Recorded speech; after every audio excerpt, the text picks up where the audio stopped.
Hi, welcome to the 2021 Academy of Oral Surgery's Fall Symposium. I'm Dr. Kayvon Javid, the host of this program. Today, I would like to introduce our special guest, Dr. Jin Kim.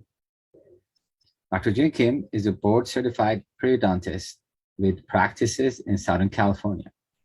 His formal training includes dental school at University of Sydney, Australia, specialty residencies in periodontics and implant surgeries at UCLA Medical Center, and he holds an advanced degree in pathology, public health, and oral biology. He's a fellow of American College of Dentists. He's an author, a lecturer, and an educator. Dr. Kim teaches and advanced his chosen field and has lectured in 36 different countries. He holds a number of faculty positions in universities across the globe. He directs advanced life surgery training programs as a director of GDIA and has founded the West Coast Dental Implant Study Club.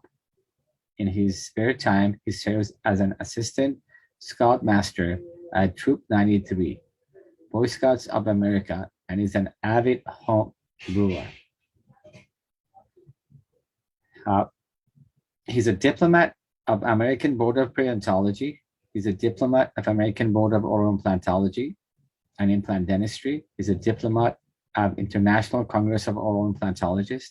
He's a fellow American College of Dentists, fellow American Academy of Implant Dentistry, fellow World Academy of Ultrasonic Piezoelectric Bone Surgery, past president, Western Society of Periodontology, board member, Korean Academy of Oral and Maxillofacial Implantology, board member, North American Society of Periodontitis, director, Globe Dental Implant Academy, GDIA, founder and director of West Coast Study Club, former lecturer, UCLA School of Dentistry, former lecturer of University of Sydney Faculty of Dentistry, clinical professor, Kachun University Medical School, clinical professor, Catholic University of Diawu Medical School, and assistant scoutmaster, Troop 93, Fullerton, California. Welcome, Dr. Kim. It's a pleasure to have you here today. Thank you. It's a great pleasure to be able to present this topic that I truly love and is part of my essential practice. I'm a periodontist in private practice, and because of that, the third molar, second molar is a big part of my practice. Today, I'm going to talk about why this is such a dilemma to a practitioner like myself. The second molar dilemma, as I call it, is where do we keep the third molar? What do we do with the second molar? And how do we maintain the health around this area, which is wrought with lots of challenges, as we know. It's very common to get periodontal pockets and attachment loss around the second, third molar area. Everyday practice, any way we should look at it, many patients present with this exact problem. This is a classic article that was written back in 1962, a study of periodontal hazards of third molars. I guess this is 50 years ago. People started to realize, is it really worth holding on to those third molars, or should we take them up?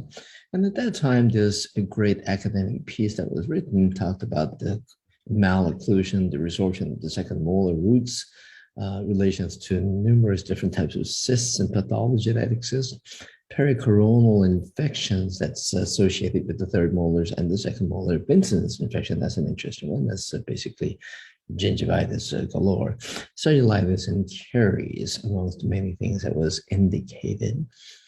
This is one of those victims, a patient of mine who was referred in for overall periodontal care.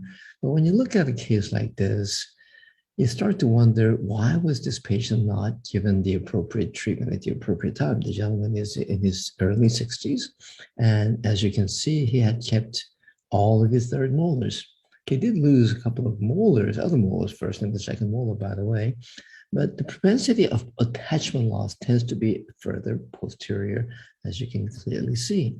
This is immediately after I had treated this gentleman with full mouth periodontal surgery, laser surgery, as well as removing of the third molars. But when you look at the third molars, that's a no-brainer.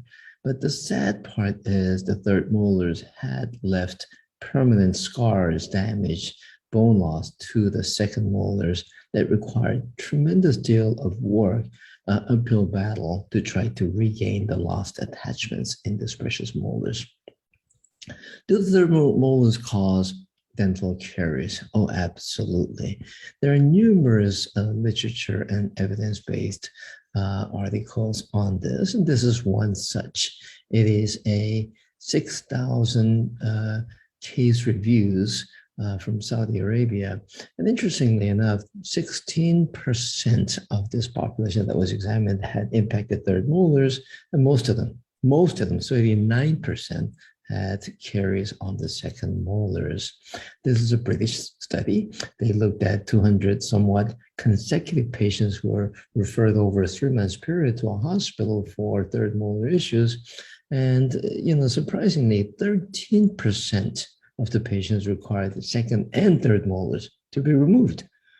11% required removal of second molars, all due to caries that could have been prevented 100%. So it goes into when and how to find them and kind of a logical steps as to how we could prevent this kind of issues from a flow chart point of view. Distal surface caries is nothing new, and it has always been an argument.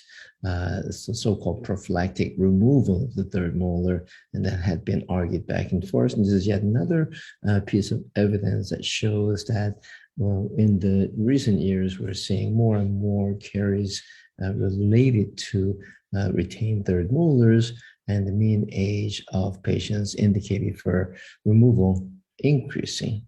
And, we can find a plethora of data as to why and how and the logic behind caries and caries control.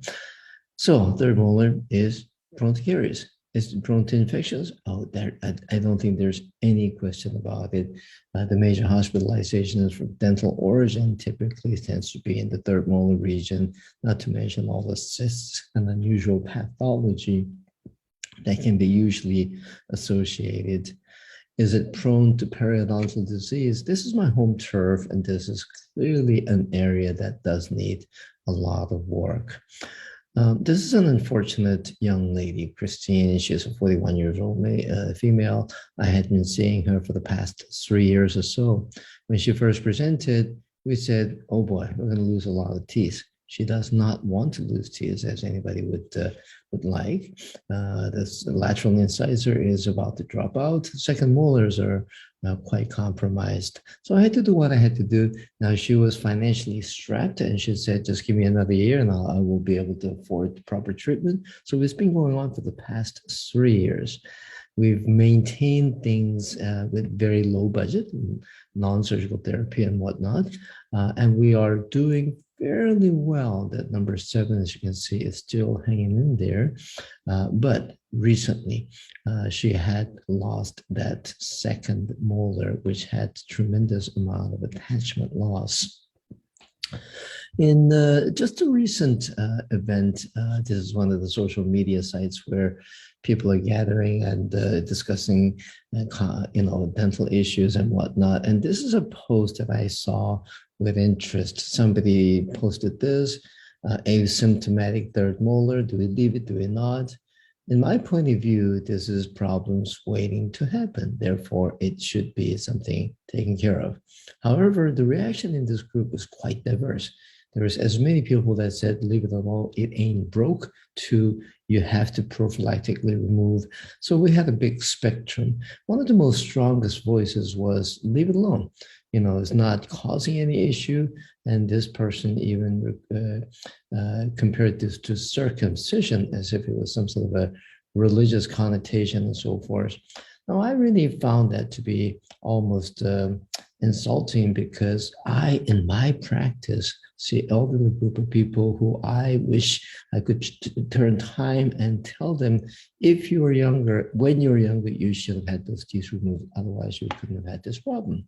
So when I, had this innuendo, I talked about, because some people are arguing, do you have any data on this? Data? Well, this is a data published back in 1978. It's a classic periodontal literature of a tooth loss study in a third generation periodontal practice. So here we have it. Let's all share this together.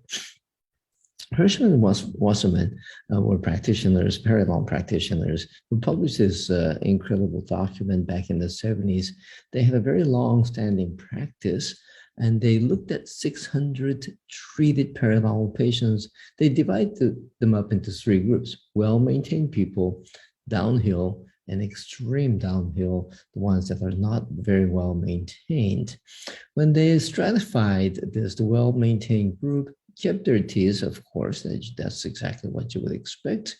And the darker, and the way to read this chart, the upper arch, the lower arch, number 8 is third molar, number 1 is the central incisors, and you look at how many teeth were lost. The propensity is in the second molar and the third molar, first molar, as you would expect. Now that percentage goes up in the downhill group, the people who are not as well maintained. And of course, when you look at the extreme downhill, look at the distribution of the dark areas, a significant amount of all the teeth, but you will agree that the second and third molars, first molars, are very commonly affected. So second and the first molars, the teeth that are much more important for masticatory purposes are being lost, and higher percentage even when people are well maintained in a periodontal practice.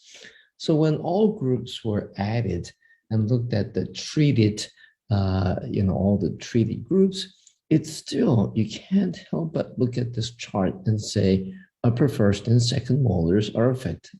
Lower first and second molars are affected. Incredibly, the incisors and anterior teeth are quite spared from this situation. Whereas the extreme downhill, of course, is all over the place. But again, there's a trend. First and the second molars tend to get lost more. So do the third molars, or at least do they get associated with periodontal disease? The answer is a very strong yes. And that is found in many epidemiological studies. We can cite paper after paper that looks at the propensity, the distribution of periodontal disease, and there is no surprise. It's always associated first and second molars. This group of study from Scandinavian data is one of the most definitive on the relationship between third molars and periodontal disease. And again, there's a trend. We know that periodontal disease or periodontal breakdown is highly associated in the second and third molar region. So what's the other dilemma? High stress, very high stress. So do the third molars cause crowding? And this is a myth that everybody thinks as the third molars come through, let's say in the late teens and early 20s, perhaps it causes issues. Well, a couple of very important studies were done to look at this issue, and they conclude there is no cause and effect relationship between third molars and dental crowding. It is hard to establish. It's very difficult to show. We assume it is not related. The occlusion is pretty much established by the time the third molars pop out. And does it cause unstable occlusion? In other words, does it mess up orthodontic therapy? And this is a very well-known data coming out of Mexico City. And I'm sure every orthodontist knows this paper inside out. It states that, well, this is a very well-controlled study where they looked at retention of orthodontically treated cases relative to the third molar, and they conclude very strongly that the third molar really does not have any connection to the stability or the retention of orthodontically treated teeth. And therefore, they go as far as saying, recommending mandibular third molar removal with the objective of alleviating or preventing mandibular incisor irregularity may not be justified. They just basically, rule that out and say there's really no connection there. Anyway, we tend to see a lot of this urban myth that orthodontics is messed up by third molars and so on. But we do know that extraction of third molars are indicated for many, many good reasons. The standard textbook, such as the Hub, looks at indications for removal of teeth, and there's a very long list of situations, pericoronitis, cysts, fractures, and whatnot, that we all seem to agree on. So I want to make an argument that third molars should be removed in majority of the cases that we see. I'm coming from the point of view that when I see elderly patients who are losing unnecessary teeth, that third molar had something to do with it, and we should have done something with it in earlier days. So let me just summarize my philosophy and the clinical sort of guidelines with 5 golden rules on how to manage the second molars. The first rule, rule number 1, is that the second molar is much more valuable than a third molar. A second molar to anybody is typically worth more than a third molar. It drives me nuts when somebody says, hey, we kept the third molar just in case you lose a second molar, then we might have to use that for bridge support, for instance. I mean, are you kidding me?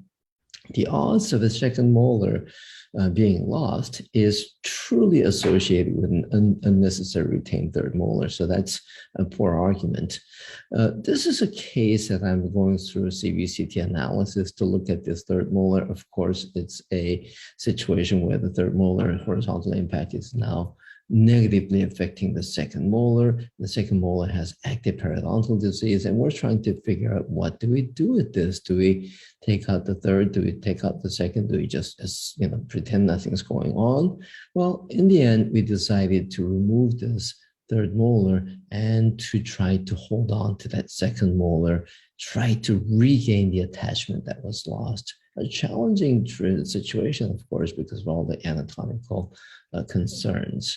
So here is that second and the first molar visible, and here's a flap design. I will go into that in just a minute, but here's a flap design to expose the fully impacted, horizontally impacted third molar, and we get to the tooth. We section it out very carefully, trying to preserve the anatomical components, trying to keep as much of the distal and buccal attachment of the second molar, and section the tooth.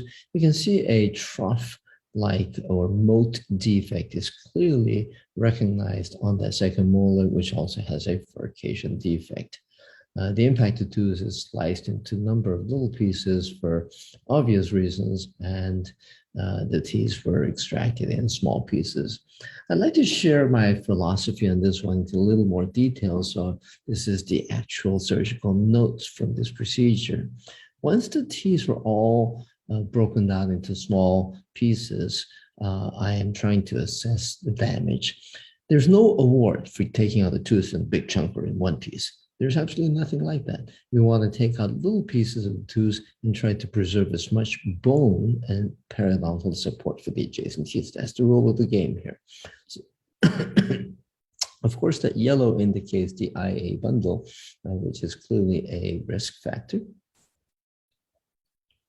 Tooth was extracted with that in mind.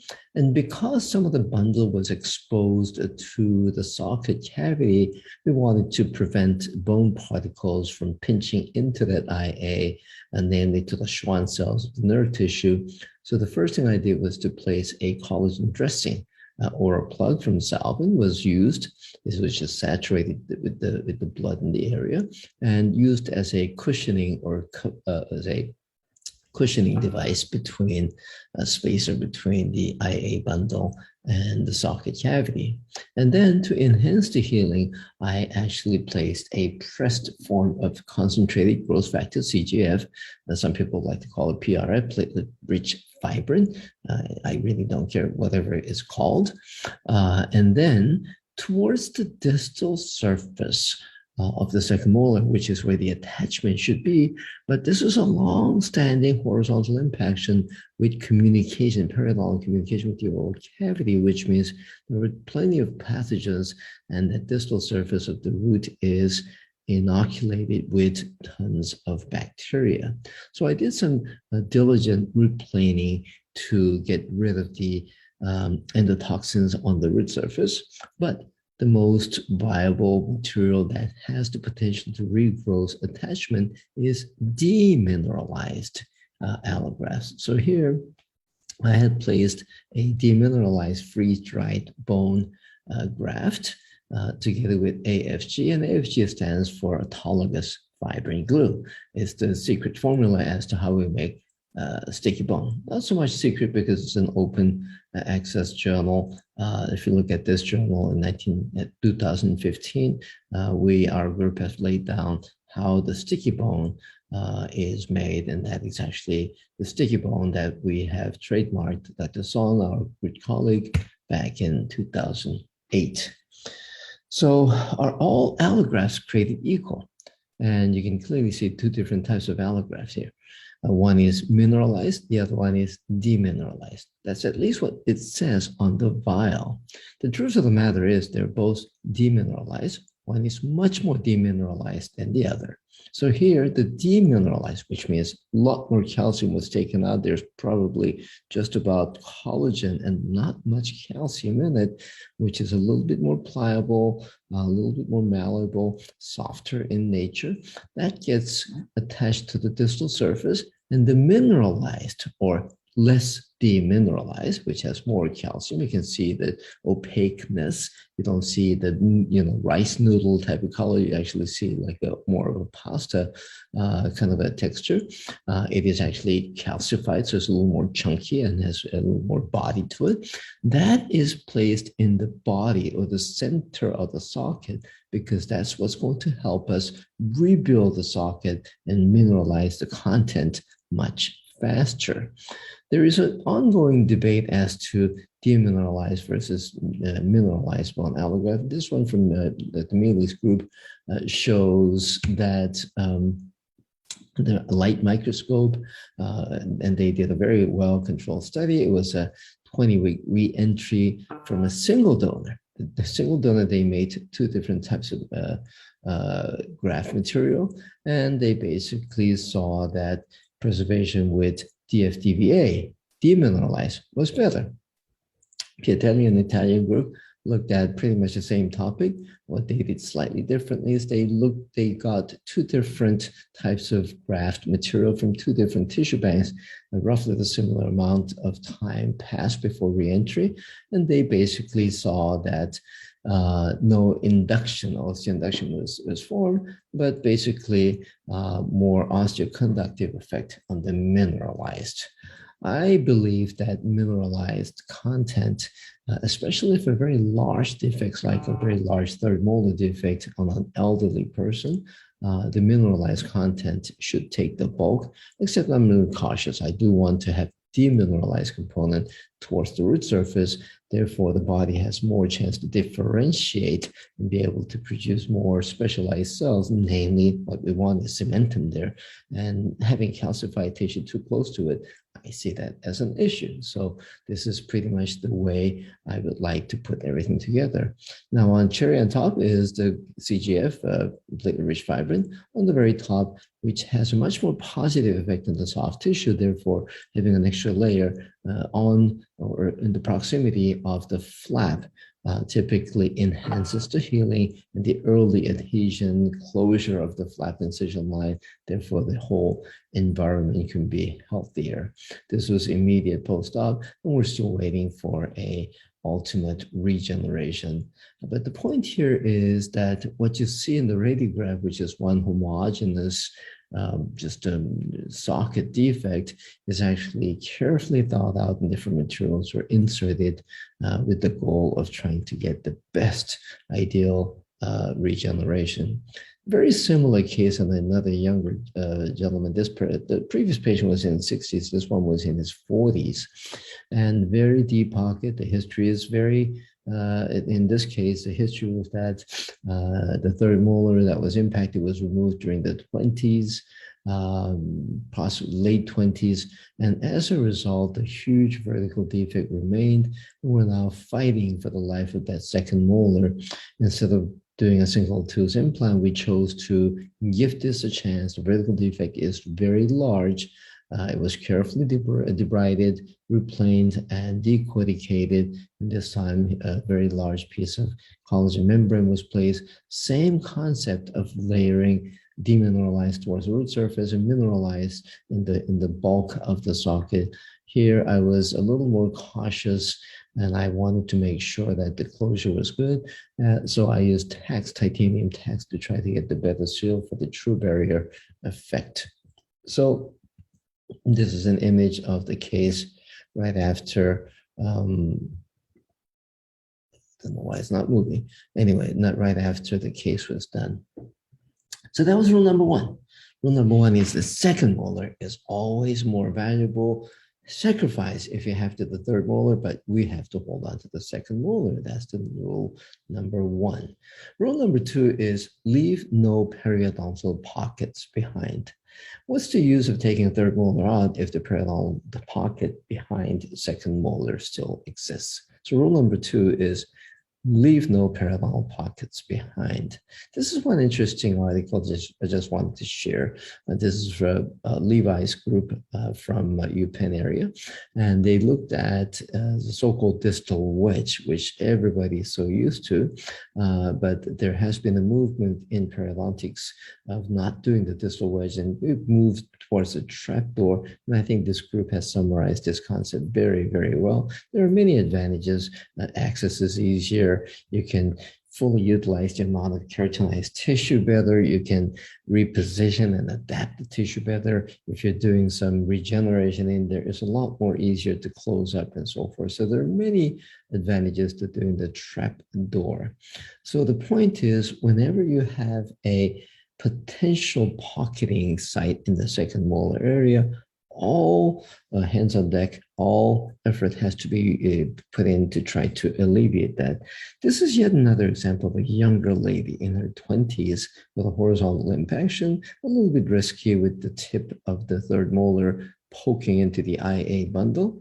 Flap was raised, and I will get back to the flap design in the next section. The tooth is carefully sectioned, but here, the two colorful area, the buccal and the distal of the second molar, needs to be honored and tried very best to try to retain this one. This area, the attachment loss was not as bad. It was just lack of attachment because of the sheer position of the tooth, but there was some mere signs of periodontal attachment. So minimal amount of root planing, maximum amount of preservation of the periodontal tissue in the area, and try to preserve all of this. So those arid areas are the areas where minimal amount of instrumentation is necessary. And then again, platelet-rich fibrin or concentrated growth factors is used to try to enhance and speed up the healing. Where is the evidence on this? This is 2003 article, very old article about PRP, platelet-rich plasma, the first generation. And they had reported that osteitis, alveolar osteitis, basically was almost gone when they used this as opposed to not using. This is more recent data, 2015. They looked at the swelling. They looked at this pain scale when you did the split mouse design for impacted third molars using PRF versus not. And clearly they showed some positive outcome with the use of PRF.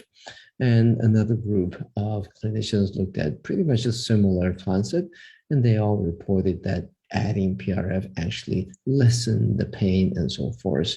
You can imagine when pain is less, that usually indicates faster healing. When there's faster healing, there's usually a chance of higher attachment gain. So there's no question about it that adding some biological modifiers, enhancers, do improve the amount of attachment. Here's an example of a case that I did, impacted tooth with very little amount of keratinized tissue. All efforts were made to try to preserve the soft tissue around it, try to preserve the bone around the second molar. The tooth has to be removed and sectioning was inevitable. And in doing so, the root pieces are taken out. But this area, that little triangular area between the second and the third molar, if you can avoid not cutting the bone, or at least when you put an elevator in, try not to crush and exert high pressure in the area to try to preserve that area. Now, here's the key. You then have to go and replane the area, but you have to make a very clear, conscious decision. If there is clear signs of calculus, root surface being, populated with pathogens, no mercy. You have to go and remove all the pathogens. But if it's an intact sort of virgin periodontal ligament, what good does it do to strip all that off? So a good clinical judgment based on do I or do I not root plane is a very important thing.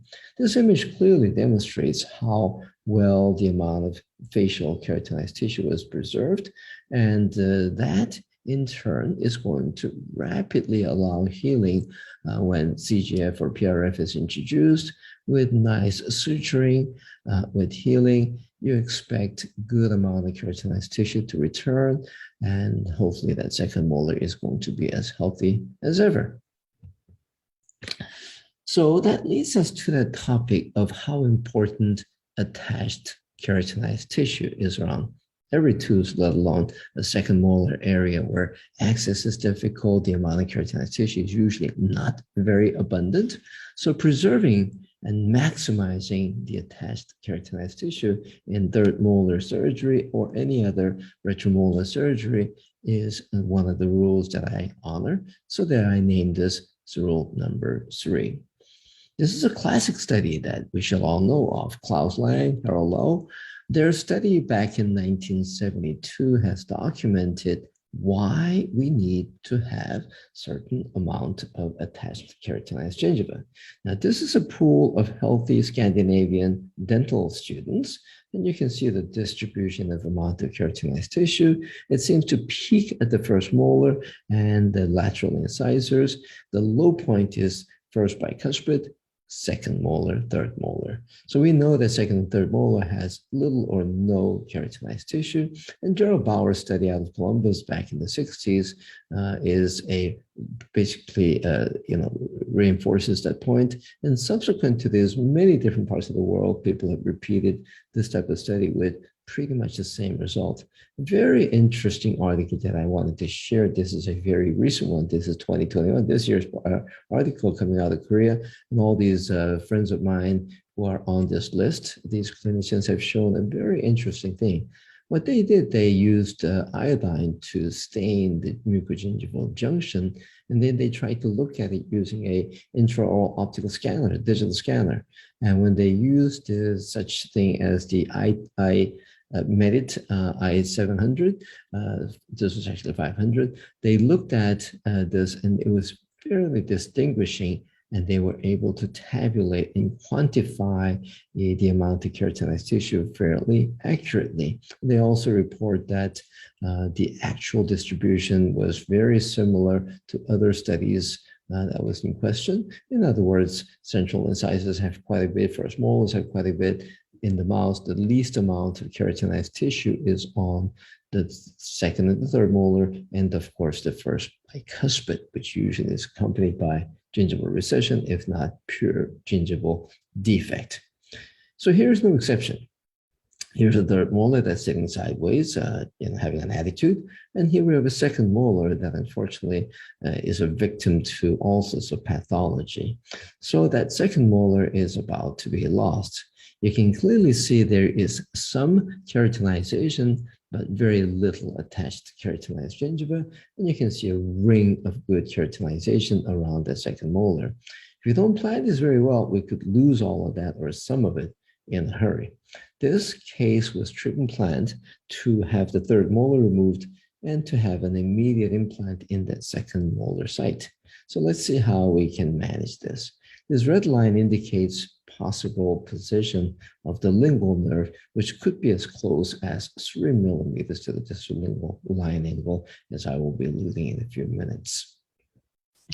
The incision design is quite simple, a circular outline, as you see here, trying to preserve and keep as much of that keratinized tissue intact without making unnecessary cuts. And the blue line is a distal oblique release incision, what I call the dory, and we'll come back to that one also. This gives us very broad exposure of the site, so it's easier to work at, but most importantly, easy to close, but far away from the nerve, which is potentially on that lingual surface. So here we have to do what we have to do: cut the tooth, make the troughing. A third molar is removed very carefully because of the proximity to the IA bundle. And then the air socket is debrided, and then we fill the area so it fills up with new bone, but to be careful to not have any bone particles directly pinching into the IA bundle. The second molar site is, of course, clean. This is a kind of an aerial or occlusal view. So osteotomy is beginning with a rotary drill. And here's an interesting part of this flap design. That triangular piece of keratinized tissue that was sitting straight on the distal aspect of the second molar is now being pediculized or swung around to come more to the mesial, the anterior. But in doing so, it creates a thicker band of keratinization on the facial surface. So here's a neat production of the osteotomy site and an implanted tapered design. This one happens to be from dentists from South Korea, is being placed into the center of the restorative-driven trajectory. At this point, you can imagine there should be plenty of bone around 360 circumference, although it is an uphill battle to try to regrow all of that. Implant stability is very good, as you can see. Just like previous case, I would like to put a collagen dressing, namely like an oral plug from Salvin, at the very base to protect the IA bundle, which could be which might have some exposure. And then the concentrated growth factors to enhance the healing. Now comes in a bunch of graft material. And again, sometimes we add some xenograft to add a little more body and calcification. And whenever there are relatively hard particles of graft material, we do not want any of that pinching into the potentially close proximity to the nerve, Schwann cells and nerve sheath. So having some collagen dressing as a barrier, as a physical barrier to separate, is not a bad idea.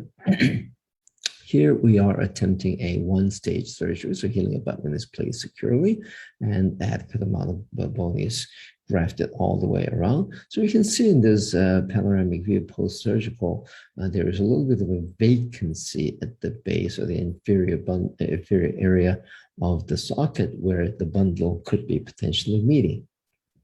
Now, on the opposite side, or the crestal side of the defect, of course, layers of concentrated growth factors will also help with the soft tissue healing. So here, let's revise.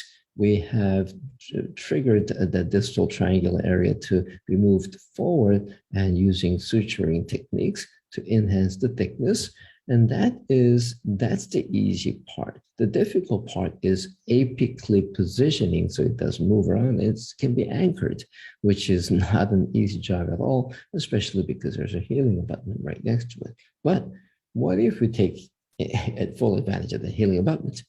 In fact, this is a gadget called the Lewis button. This is also from a company called Dentist in Korea. And this is a friction-fitted gadget that tightly fits around a healing abutment of the appropriate size. So here's a quick video clip of how this gadget can be used. It is used grabbed with a hemostat, and then you can see I'm struggling with my fingertip. Then I have to pick up something hard like a mirror handle to be able to press that with significant amount of force. Of course, the implant has to have good stability, otherwise this will be very, very challenging, if not counterproductive. So once that is tightly fitted in, now we forced the tissue, the flap, the keratinized tissue to go apical and stay close to the periosteum so it can be stabilized. Here's a comparison of before and after this gadget called the Lewis button is inserted, which shows the tissue floating about. When keratinized tissue floats, it simply does not attach to the periosteum, and unattached keratinized tissue is not worse very much. It's only worse, happy, good tissue when it's attached. If it's unattached, it just becomes pseudo pocket. So that has to be avoided. So this crescent-shaped yellow component, if it wasn't for this gadget, could have necrosed or simply disappeared and vanished in a few months. Now, as a result of this nice gadget, we are able to see that the socket area has now healed into beautiful sulcus for that new implant, and the soft tissue health could not be better. And when the final restoration is put in, you can see that is tremendous amount of enhancement of the soft tissue, more, very much likely that to be thicker and the vestibule to be thicker, deeper than pre-operatively. And here's the radiograph to show and different angles of the view. This very case was featured in September, I believe September, October issue of the Dentistry Today just recently, so you can read about it. So rule number one is being repeated here. The second molar is much more valuable than a third molar. Why lose a second molar if you don't have to? But rule number three, which is equally important, is to preserve and maximize the amount of attached keratinized tissue. So now we move into rule number four. The rule number four says, recognize and honor the anatomy.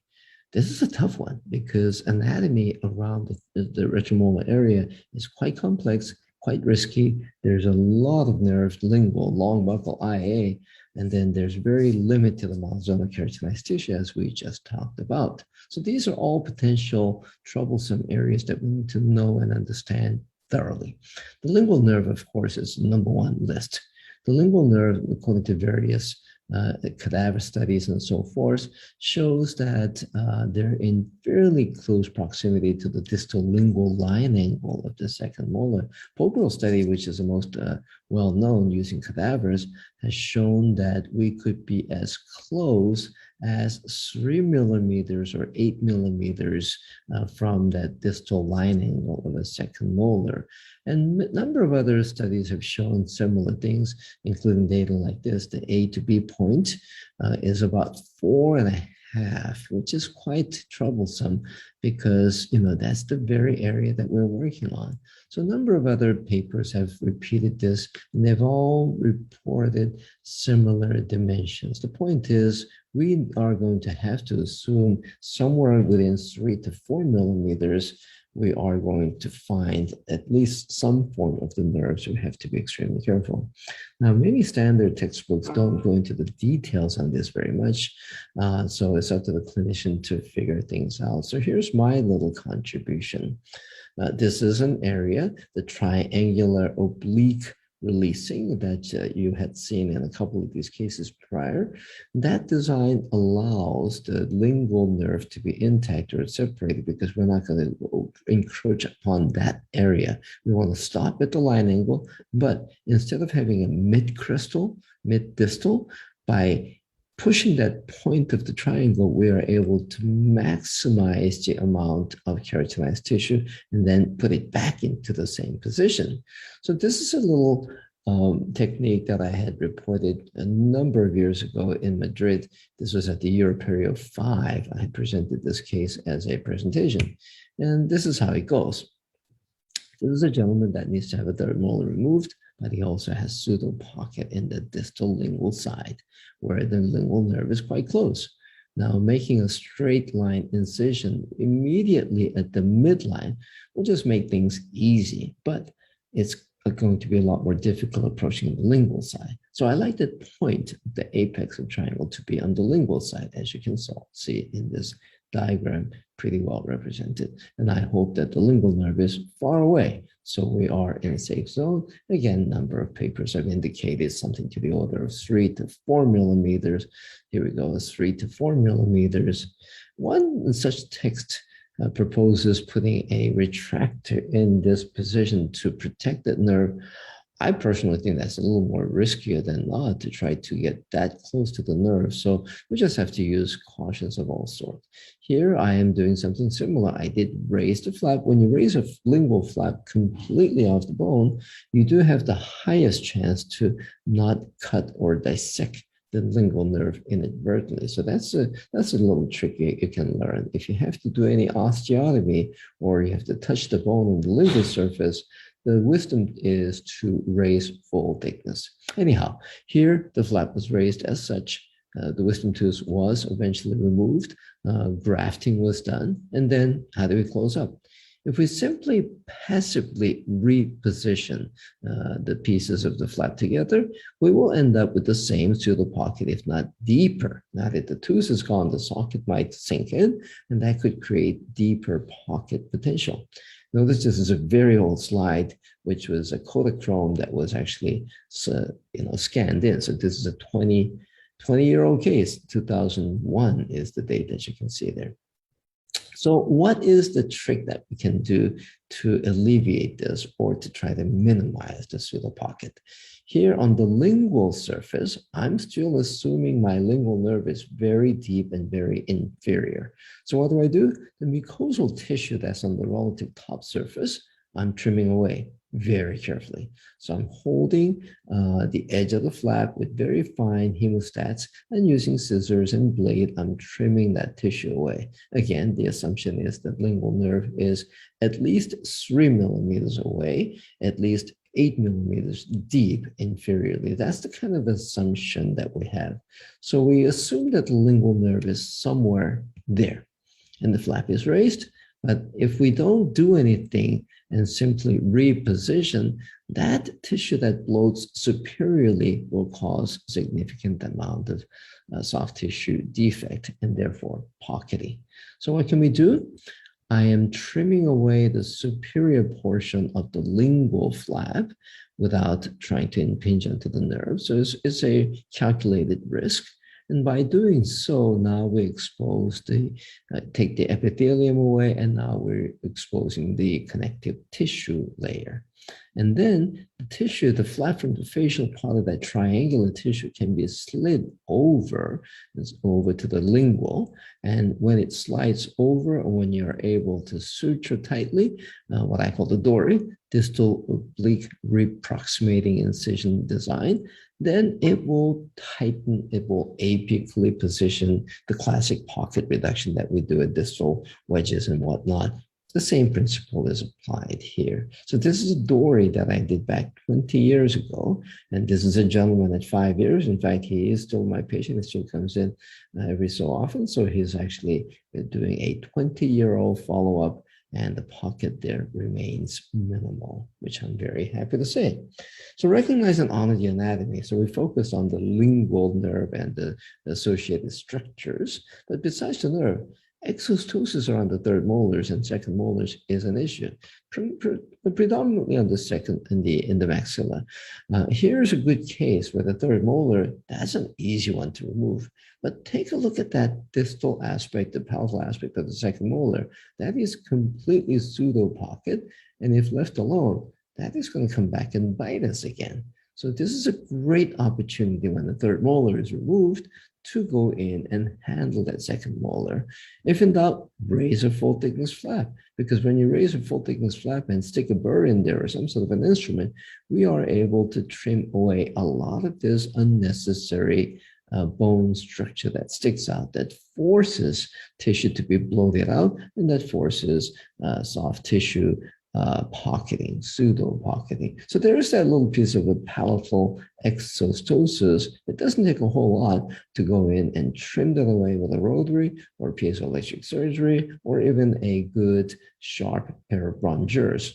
So that irregular surface, by the time it is allowing the soft tissue to form around it, forces you to have a very thick tissue which forms pseudo pocket. That can be potentially a starting point for periodontitis, if not peri-implantitis, if an implant is placed in that same site. So by doing the classic osteotomy and osteoplasty to flatten and to gain the positive bone architecture, then we are going to be able to let the soft tissue dictate a much healthier bioflow or the physiological adaptation. This is another extreme example. I tried benignly to try to take this case with laser surgery. I'm a big proponent of laser surgery, and I do LANAP type of procedure routinely. And I tried this, and that was a mistake because here the predominant issue is the osseous shape, which causes pseudo pocketing. And I had to go back and raise full thickness flap and trim all that bone away to be able to create this physiological architecture that he was missing.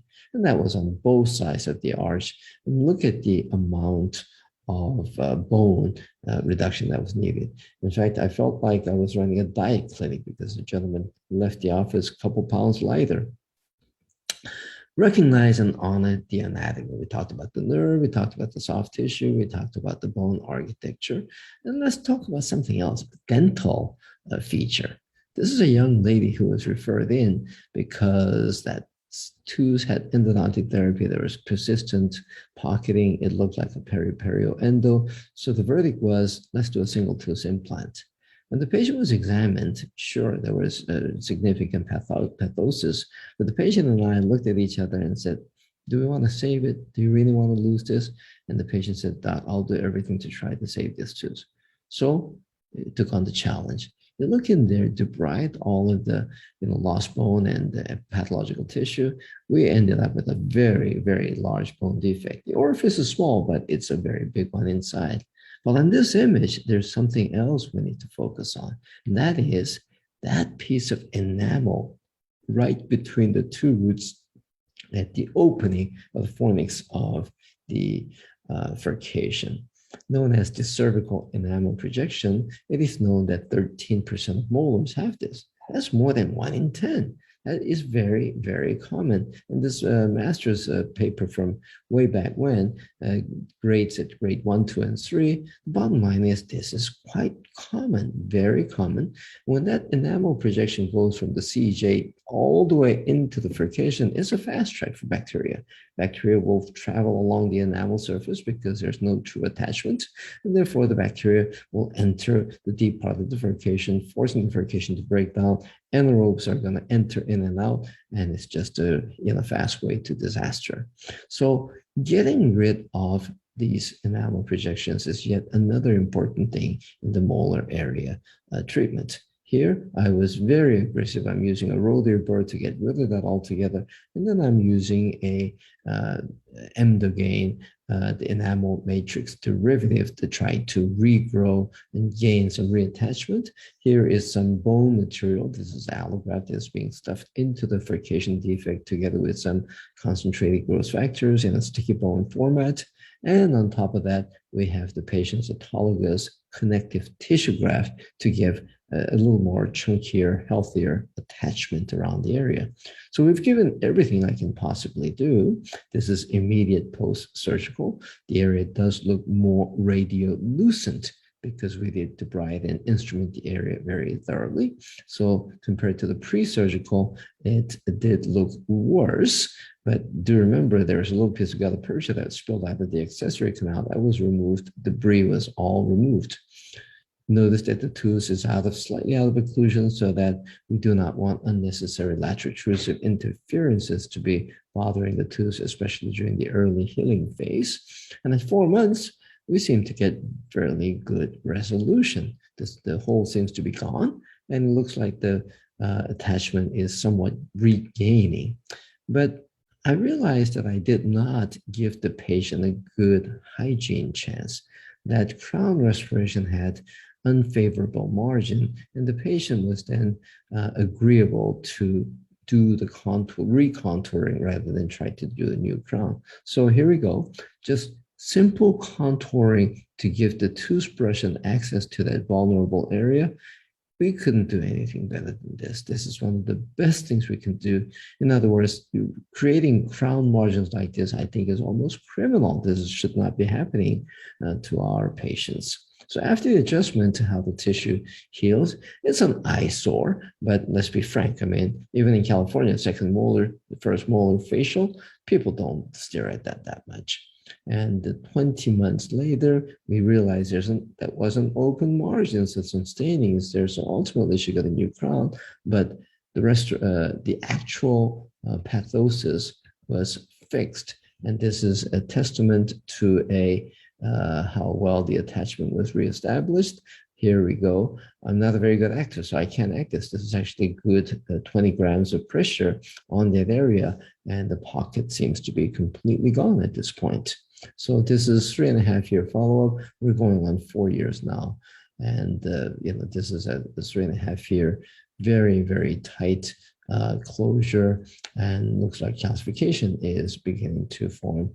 And here's, I don't know why the video is not working, but it's actually a video clip of a CBCT to verify that growth. Another very similar case, middle-aged woman who had third molar that was removed. Notice the other side, the second molar was already removed. Was it because of the third molar? I don't know exactly, but it's probably something along those lines.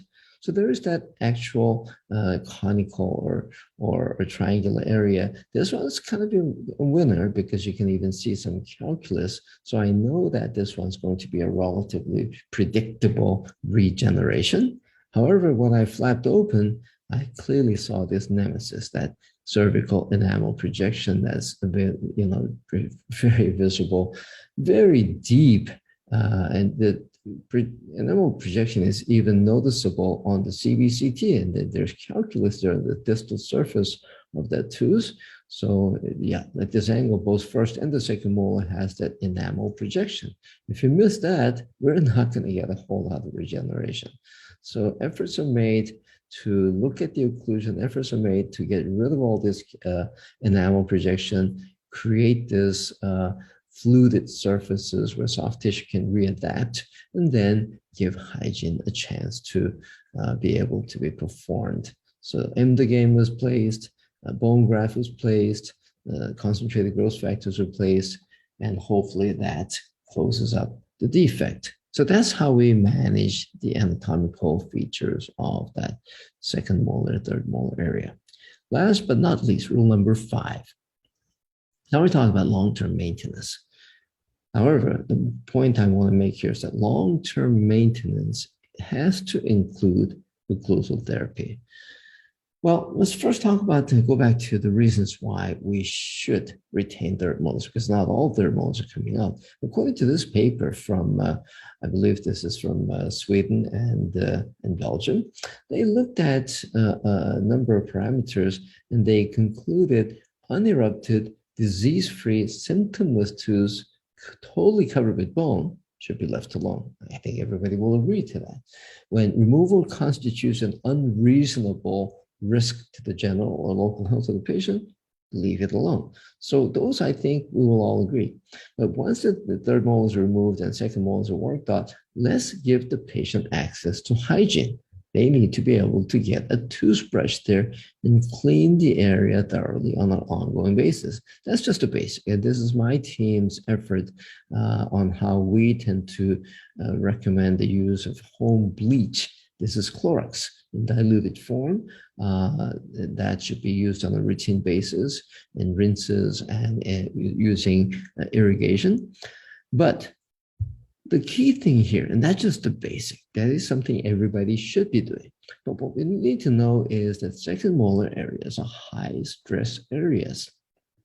Whether somebody has a very high Frankfurt mandibular plane or a very low flat Frankfurt mandibular plane, both of these patients, they exert very different occlusal behaviors and occlusal trauma, but nonetheless, the third molars and the second molars have the highest incidence of trauma. Occlusal forces are exaggerated. So here's a paper coming out of Korea. They looked at quite a few numbers of cracks. And when they looked at the data, the propensity of cracks also happens in maxillary molars. No restorations, interestingly enough, and the significant numbers were on the maxillary first molar, followed by the second molar, followed by the mandibular first molar, followed by the mandibular second molar. Again, as if attachment loss and also if anatomic challenges run enough, they are prone to high risk, high stress cracks and occlusal forces. So we have to keep all of these in mind when we talk about the second molar dilemma. Malocclusion, resorption of the second molar, is relations to cysts, peripheral infections, all kinds of infections and caries, and occlusal traumatism is what we are fighting. So I hope the 5 rules that I had mentioned and gone over made some sense, and hopefully they can help our fellow clinicians keep healthy mouths in our patients. Let me go through one more time. Rule number 1, the second molar is much more valuable than the third molar. Get rid of that third molar whenever you can, because the second molar gets high priority. Leave no parallel pockets behind. Coming from periodontists, but this applies to every clinician. Preserve and maximize the attached keratinized tissue. Recognize and honor the anatomy and all the subtle features that could pose risks unnecessarily. And long-term maintenance, besides the good old hygiene and accessibility, it should be focused on occlusal aspects of the patient's risks as well. And hopefully that way we can manage the second molars to be as healthy in your patients as we can manage. Thank you very much for your attention. And I will share my email address here if anybody wishes to contact me. Oh, it went back, but it's jen@drjinkim.com. Thank you very much. Hi, welcome to the 2021 Academy of Oral Surgery's Fall Symposium. I'm Dr. Keyvan Javid, the host of this program. Today, I would like to introduce our special guest, Dr. Al-Hadidi. Dr. Al-Hadidi is an assistant professor at the Department of Oral Surgery, Oral Medicine, Oral Pathology, and Periodontology at the School of Dentistry, the University of Jordan. Dr. Al-Hadidi received her DDS degree in 2004 from the University of Jordan and received her certificate and master's degree in oral maxillofacial radiology from the University of North Carolina at Chapel Hill in 2010. She got her PhD in 2014 from King's College, University of London. She completed a fellowship in oral maxillofacial radiology at UNC and is currently an adjunct assistant professor there. In 2011, Dr. Al-Hadidi became the diplomat of the American Board of Oral Maxillofacial Radiology.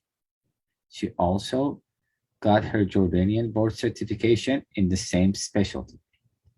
Her research has always focused on use of 3D data and 3D image analysis in treatment planning of corrective surgical procedures. Her PhD work was on the use of 3D image analysis in the diagnosis and treatment planning of mandibular asymmetry. Thank you and welcome, Dr. Al-Hadidi. It's a pleasure to have you here.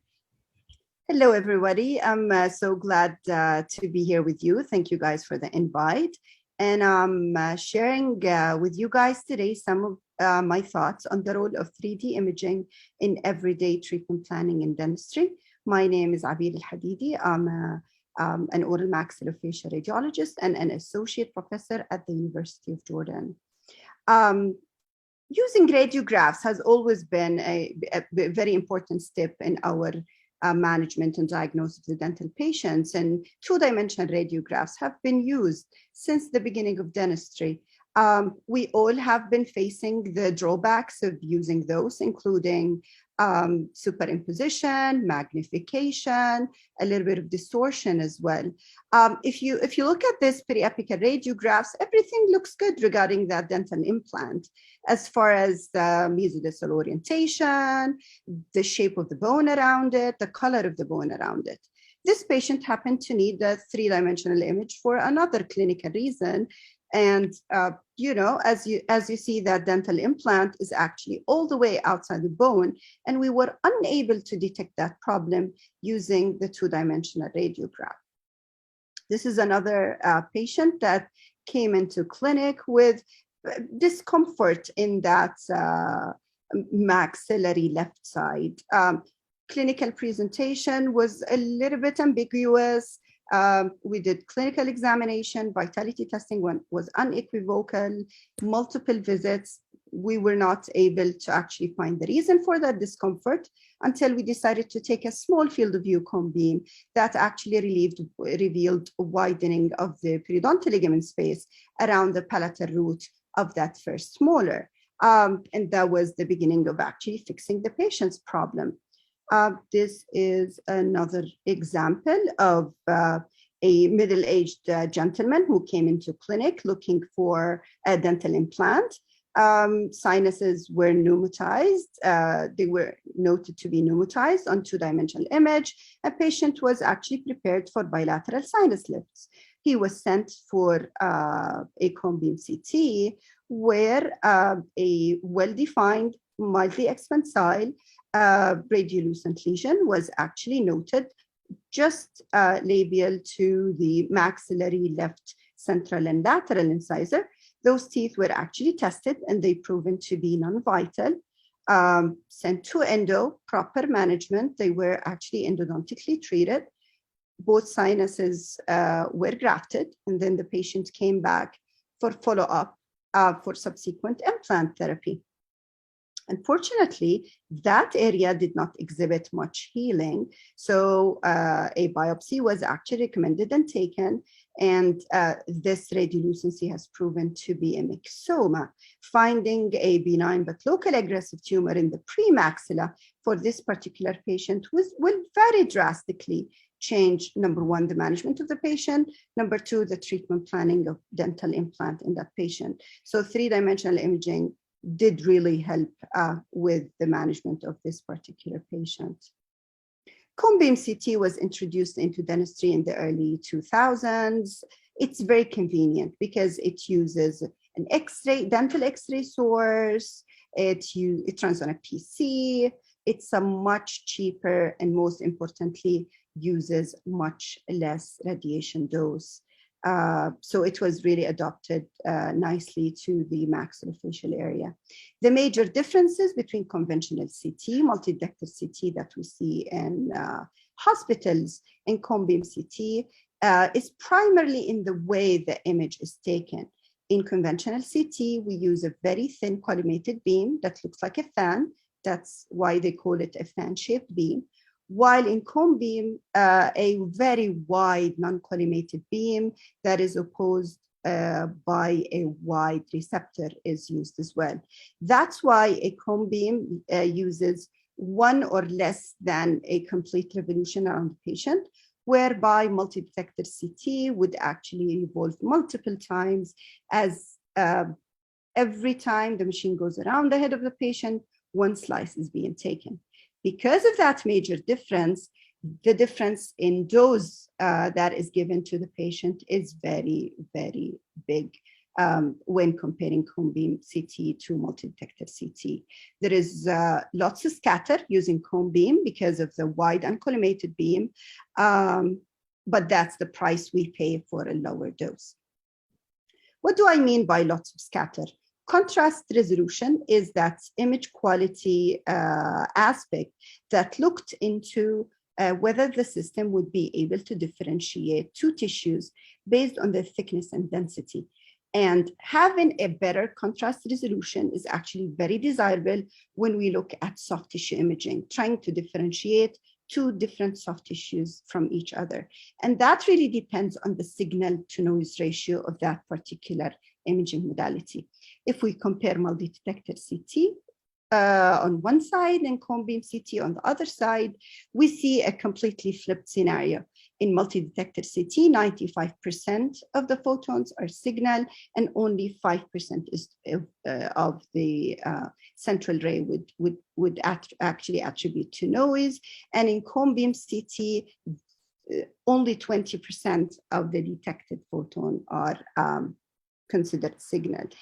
That's why a cone beam CT has a low contrast resolution, which means if a clinician is looking at a soft tissue mass in the tongue, or maybe a tumor in the parotid gland, or something that really needs differentiating two types of soft tissue, maybe cone beam CT is not the modality of choice. However, if we look into spatial resolution, which means whether the imaging modality can actually tell small details apart, Combeam CT is actually superior to multi-detector CT because of the smaller size of the pixel that is used to make up the detector. Combeam CT is actually very nicely customized for maxillofacial region as well. It has multiple fields of view that actually will suit every single specialty in dentistry. You can use a large field of view. We call that craniofacial. That is a large field of view.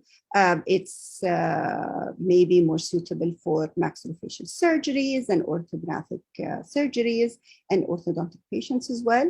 Maxillofacial is the medium field of view that covers both the maxilla and mandible, which is a really sweet spot for most dentoalveolar surgeries, and the smaller field of view, which is really, really useful for endodontic patients.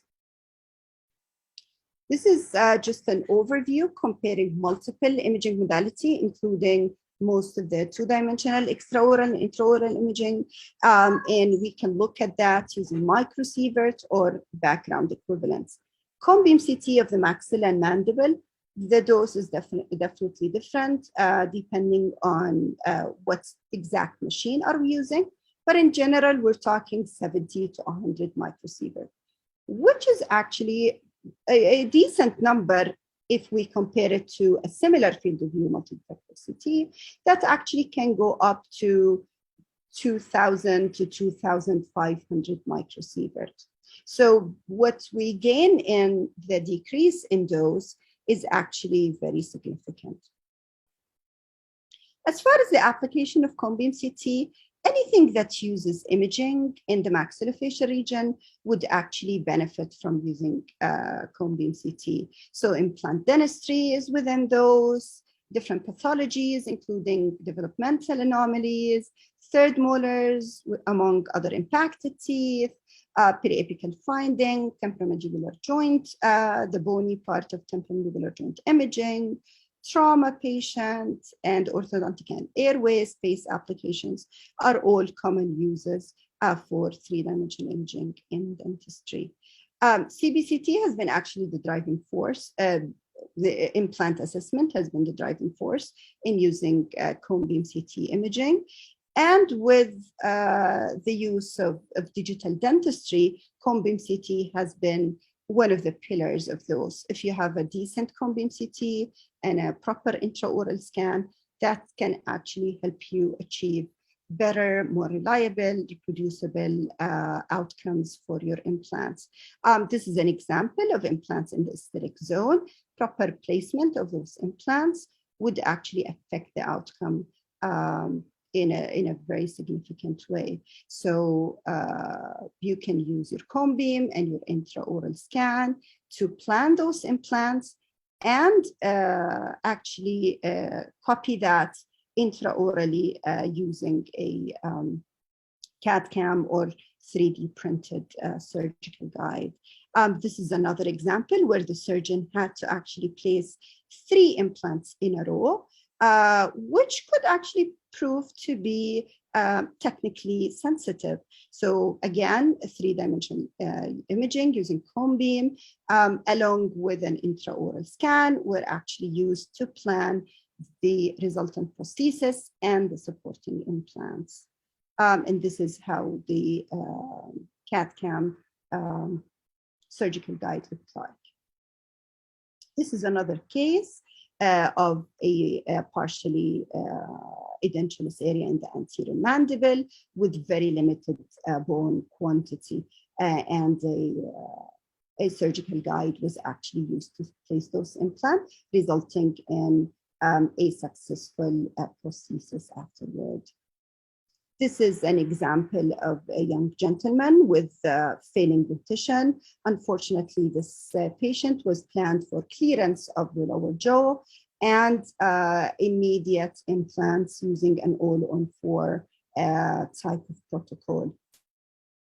So the planning actually started by virtual setup, crown down technique, just thinking about the final prosthesis where the teeth need to be for the best functional and aesthetic outcome, and then the implants were planned accordingly. The link between the prosthetic component and the surgical component and the combining with the patient is actually very powerful, as you can plan alveoloplasties or alveolectomies, in addition to placing the implant, in addition to actually having your temporary prosthesis ready before you actually extract those teeth, which is actually a very helpful step to enhance the experience of the patients.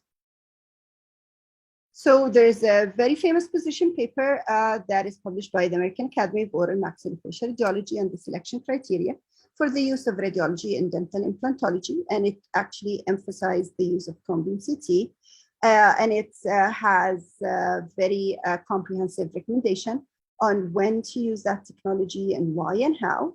And they divided the patient into the planning phase, the execution phase, and the follow-up phase.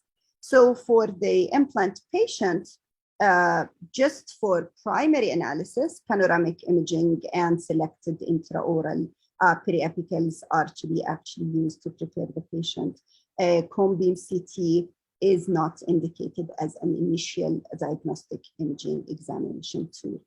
However, if we are at the phase where we are examining the potential implant site, then three-dimensional imaging should be considered as the imaging modality of choice, especially if a need for augmentation is actually being considered, including sinus augmentation, block grafting, gravus or symphysial grafting, assessment of impacted teeth in the field of interest, or evaluation of prior traumatic injuries.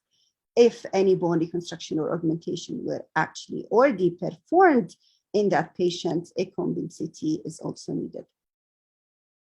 As far as the follow-up of the patient, in the absence of any clinical signs and symptoms, using of intraoral radiography, two-dimensional radiographs, including bite wings and sometimes periapicals, is actually indicated. As cross-sectional imaging, Combincity is not needed for routine follow-up. A Combincity is actually indicated if a retrieval of the implant is needed, or if the patient is experiencing paresthesia or anesthesia, altered sensation after the placement of a dental implant in the posterior mandible. Impacted teeth is another area where three-dimensional imaging could be helpful. This is an example of multiple supernumerary teeth that are impacted in a patient who suffered from cleidocranial dysplasia. The overall prognosis and the overall treatment plan is really dependent on multiple factors. Number one, how many of those teeth are there, the relationship of those teeth together, whether there was any cystic degeneration, including dentator cyst related to any of the impacted teeth, any close proximity to an inferior dental alveolar canal, or any anatomical consideration related to the canal, are all very important factors when considering to keep those teeth, to take them out, or to treat them orthodontically. Third molars could actually, the planning of those impacted third molars could actually benefit from the use of three-dimensional imaging, including the relationship of these roots to the ID canal, whether there was any interruption in the superior border of the canal, or any interesting anatomical variations related to the roots of those impacted third molars. They could help as a tool to educate the patient as far as what to expect after surgery, including potential complications, whether permanent or temporary ones. Trauma is another region where three-dimensional imaging could be useful. The detection of fracture lines and the overall assessment of the complication of those traumatic injuries. Undisplaced fractures are sometimes not readily detected by using two-dimensional imaging, and the detection of those displaced fractures, especially if they were compound fractures associated with the periodontal ligament space of a tooth, is actually very important in the overall prognosis of that fracture line, as maybe stabilization of it will result in a better outcome. The use of antibiotics for a compound fracture would actually be a very crucial step, and not to put those complicated by secondary infection. So the use of three-dimensional image, especially your high-resolution cone beam, could be actually very, very useful in detecting those undisplaced subtle fracture lines. This is an example of a very subtle fracture line at the buccal plate of bone as a result of a dentoalveolar trauma. And the presence of this fracture would definitely affect the overall prognosis of the function and aesthetic of that area. Any pathology that could be detected on a 2D radiograph will actually be more easily detected on a 3D radiograph. The actual details of how it looks like would actually be very beneficial in the radiographic interpretation, including the decision whether this is a normal variant or an abnormal finding, or the further categorization of that disease process into either developmental or acquired. If the patient has presented with a traumatic injury, trauma should be considered. If the patient is exhibiting any of the 5 cardinal signs of inflammation, then an inflammatory process should be looked at, or any of the other localized odontogenic or generalized non-odontogenic systemic metabolic diseases that we could actually see in the maxillofacial region.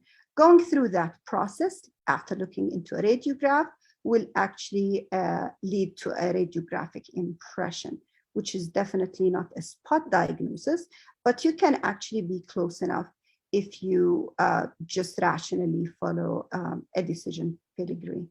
Radiographic signs that we probably need to consider when building a differential diagnosis is the radiographic density, the margin characteristic, the shape, the location and distribution, the size, the internal architecture, and the effect of that particular lesion on surrounding structure. The answer to any of those questions will actually bring you closer to an accurate differential diagnosis, which would majorly affect the management of the patient, because some diseases are easily manageable using a regular dental protocol, but some you probably have to refer to a dental colleagues, but some diseases you probably have to refer to a medical colleague as well. So this is an example of a well-defined expansile lesion around apices of teeth that actually show signs of internal root resorption. The upper left lateral incisor has proved to be non-vital.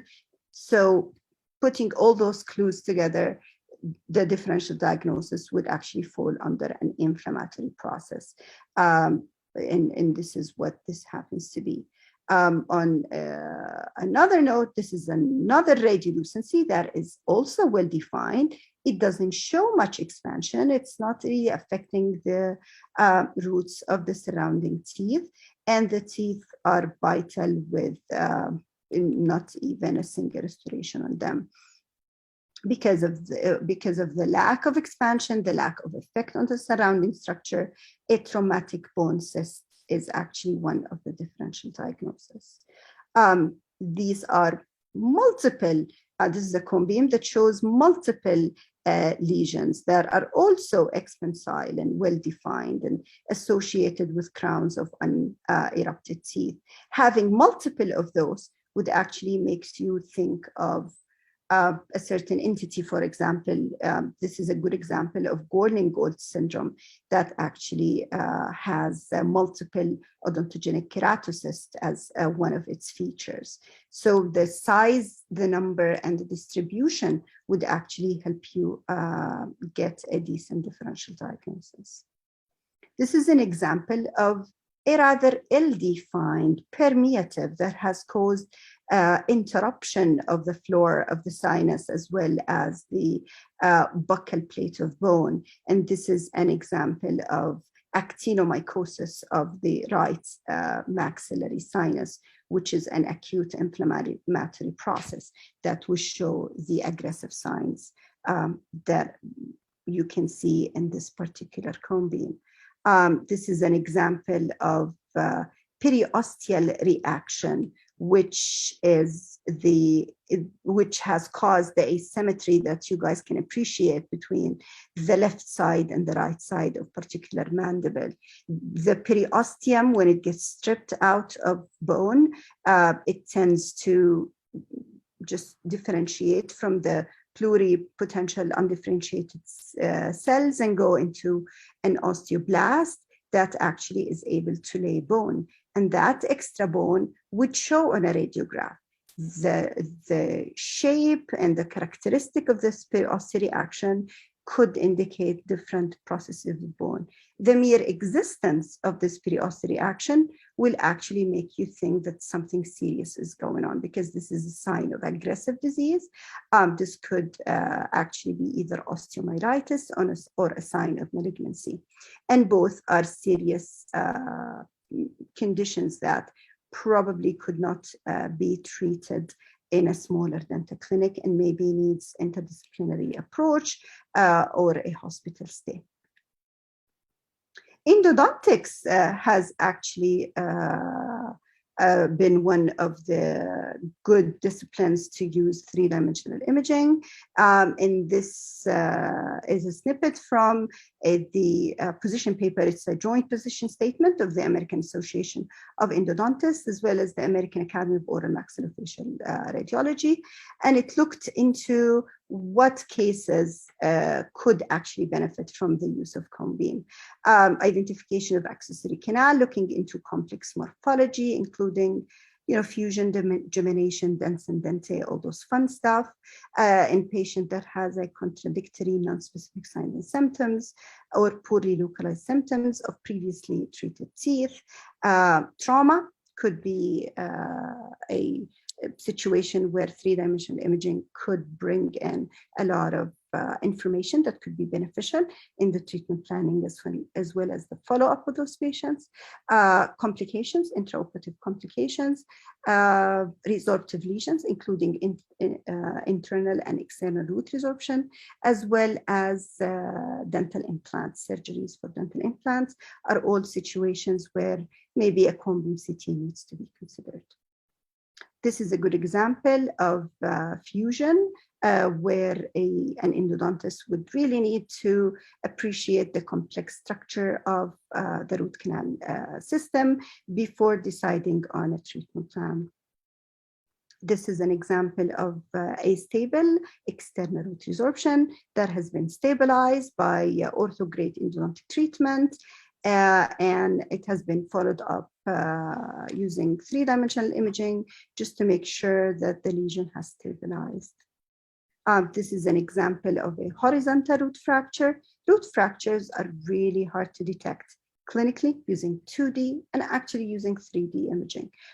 Usually I actually look for indirect signs of those fractures because of the presence of gutta perca and maybe posts. There's a lot of artifacts that would mimic a fracture line, including beam hardening and metal artifacts as well.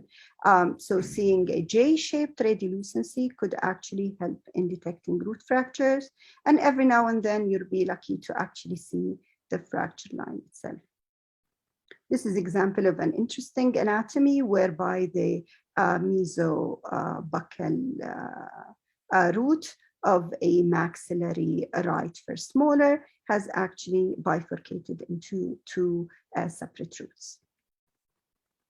Orthodontics could actually benefit from three-dimensional imaging as well.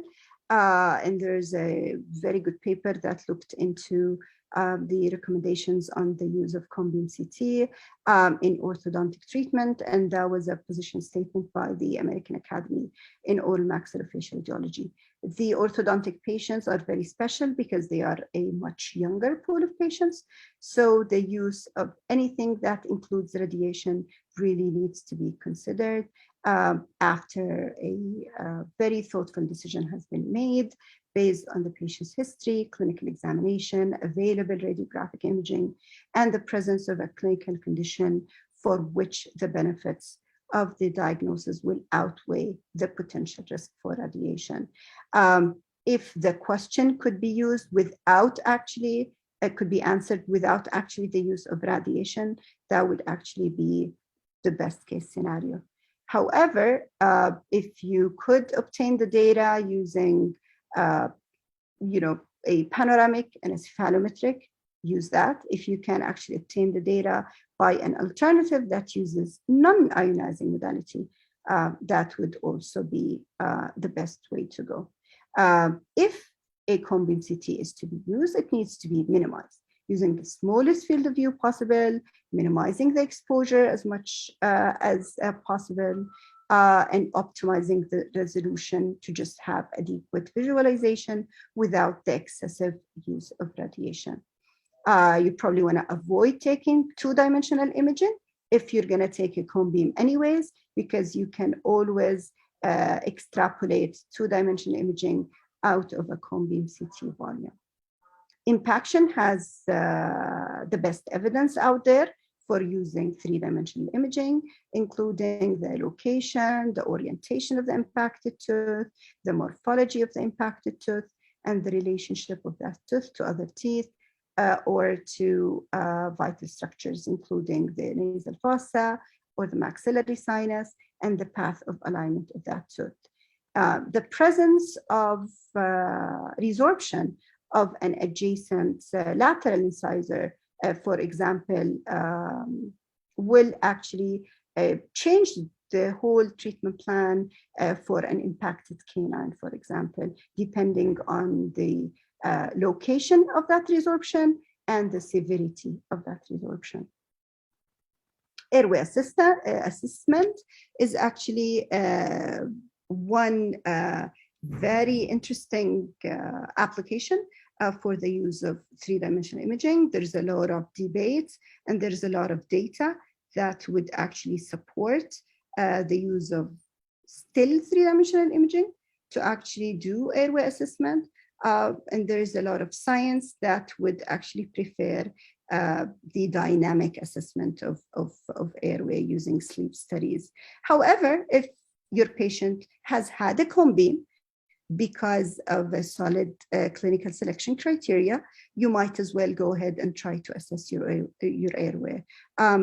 There's a lot of talk about what's the cutoff point for the ideal volume or for the minimum area, and 100 millimeter square could actually be used as, kind of a reasonable cutoff point to make you just have the talk with the patient and ask whether the patient might be suffering from episode of apnea or hypopnea during sleep.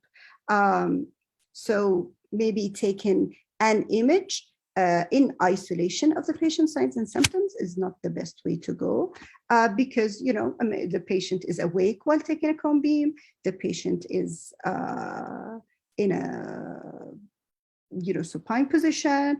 The patient tongue could actually be altered, and that all could create a big effect on the outcome of your airway analysis. However, if the patient has already had a scan and you actually looked through the airway and it maybe is approaching the cutoff point as far as the 100 millimeter square for your minimal volume, you probably want to have that conversation with your patient.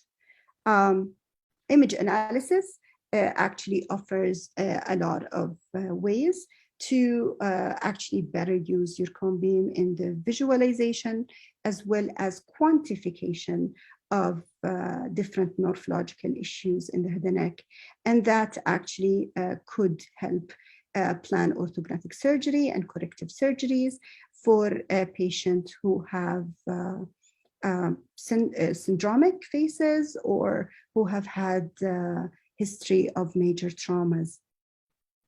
Those beautiful people actually tend to go through multiple corrective surgeries. So proper planning in the virtual world could actually make the surgeon's life much easier intraoperatively and could actually lead to a much better outcome for the patient from an aesthetic point of view as well. So we can visualize the patients better if we can use semi-transparent onlays, and that helps us compare the patients in between surgeries or in between times to look into growth and growth patterns of the patient. Image analysis could actually be used to follow up surgery, and that actually has enriched the basic info that we have regarding stability of orthodontic surgery and soft tissue management of those patients who undergo orthodontic surgery. For example, this is an example of a patient who has undergone maxillary advancement and mandibular sit-back. And just looking at the color coding map, you could appreciate which parts of the face were actually moved forward and which were moved back. And you can actually use those technologies to quantify the amount of advancement and the amount of setback. And you can do that on a hard tissue level, as well as the soft tissues as well. So you can appreciate how the soft tissues would actually react after moving the bony segments. You can do it on a global setting, just looking at the whole mandible or the whole mid-face or maxilla, or you can do it on a very localized level where you can appreciate the changes that could happen to the condyle, for example, after a certain type of surgery or following up a certain growth pattern, for example. So the application of those tools could actually give you more and more information about the patient and could actually help optimize the surgical outcome, optimize the timing of the surgery, and maybe give the patient a better understanding of what to expect after surgeries. The beauty of those tools that some of them are actually open source NIH supported research tools, and some of them are actually packaged in a more professional way where you actually can use it. It's more user friendly. So there is actually no limit to the use of those image analysis tools. And that's what I have for you guys today. Thank you very much for your time, and I look forward to seeing you guys in the future. Thank you. What's going on, everybody? Hope you are enjoying this AOS virtual conference this weekend and just enjoyed another great CE course. Been a pleasure coming to you this weekend, and we want to continue to spend some time with some of the great companies that are in our profession, that are innovators, that are bringing to the marketplace great ideas, all in an effort to help you as a dental professional. So I'm very honored and excited to have a friend and a colleague with me, Aurelia Byrne, who is a hygienist. She's an innovator, entrepreneur, and she is doing some really cool things in regards to inventing things for your dental practice. So Aurelia, she's from Aflex. How are you doing? I'm great. How are you, John? I'm doing awesome. And so you and I were just talking before we came on here that you have a lot to share. And so we're going to make sure we only got like 15 minutes today. So I want to make sure that everybody visits your website to go check out all the great things that they're doing for dental practices. But today I know you're going to share two things. But before we do that, share with everybody kind of this passion for creating things in the dental practice that's making it easier ergonomically, I should say, economically too, but ergonomically for dental professionals. Yeah, thank you for saying economically, because that is something that we really do actually take into consideration when we invent something, because my background. I've been in dentistry for 8 years now. And my uncle was a dentist. And I feel that, a lot of times, when you own your own practice, it's hard to get affordable equipment. And, you always have to purchase stuff and it's expensive. So my passion comes from being family from dentistry and wanting to make it affordable for the dentist. So in 2016, John, AFlex came out with their first ergonomic, arm. We were the first company to ever put strange arms on chairs that actually hold the saliva ejector in place for the dental assistant or the dental hygienist, or the dentist if they're working alone. So this is basically what this arm does. It holds the saliva ejector in place, so you could place it inside the mouth and then it stays in place so you can work hands-free. So that was the first arm that we ever created in 2016. And then it just kept going and going from there. We have so many products, right?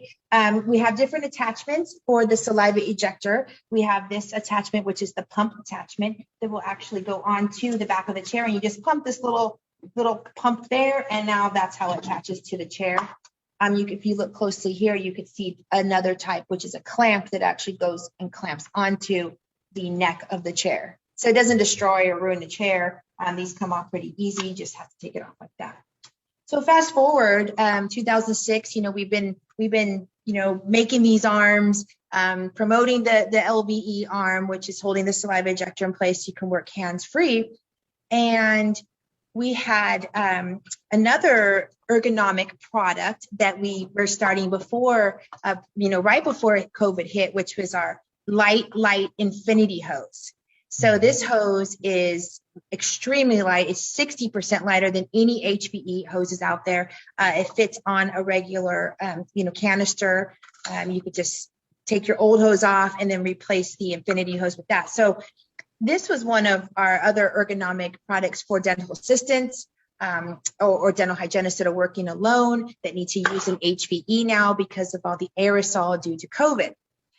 Well, that just kicked me into a whole other, idea of COVID. 2020 COVID hit. We had our beautiful light hose. We already had arms. We already were trying to get an arm for an HVE holder. And because I worked at a dental office many years ago that used I would love to plug this gentleman's product. His name is, I don't know his name actually, but I know his product is the Dent Airvac, which is an actual aerosol mitigation unit. That's one of the big ones that you roll around and go into room. And he actually has been around for 30 years. Okay, so that he's the first one that actually had an aerosol reduction system prior to COVID, many years prior to COVID. So anyways, I used to work with a dentist who had one of those. And as a hygienist, I thought, man, all I need is something to just sit in front of the face and use the HVE system to pull the aerosol away from me when I'm working and the patient. That's economical, that doesn't have filters and things like that. And then will never break down unless your vacuum system goes down, right? So we came up with this arm that looks like something from Dr. Seuss, right? It's kind of fun. So this arm is basically an HVE holder, and it has a funnel here that attaches to the actual HVE, and we use the infinity hose, so it's really light. We have our extra light valve. This happens to be a dual arm. This one holds the saliva ejector as well as the HVE in place.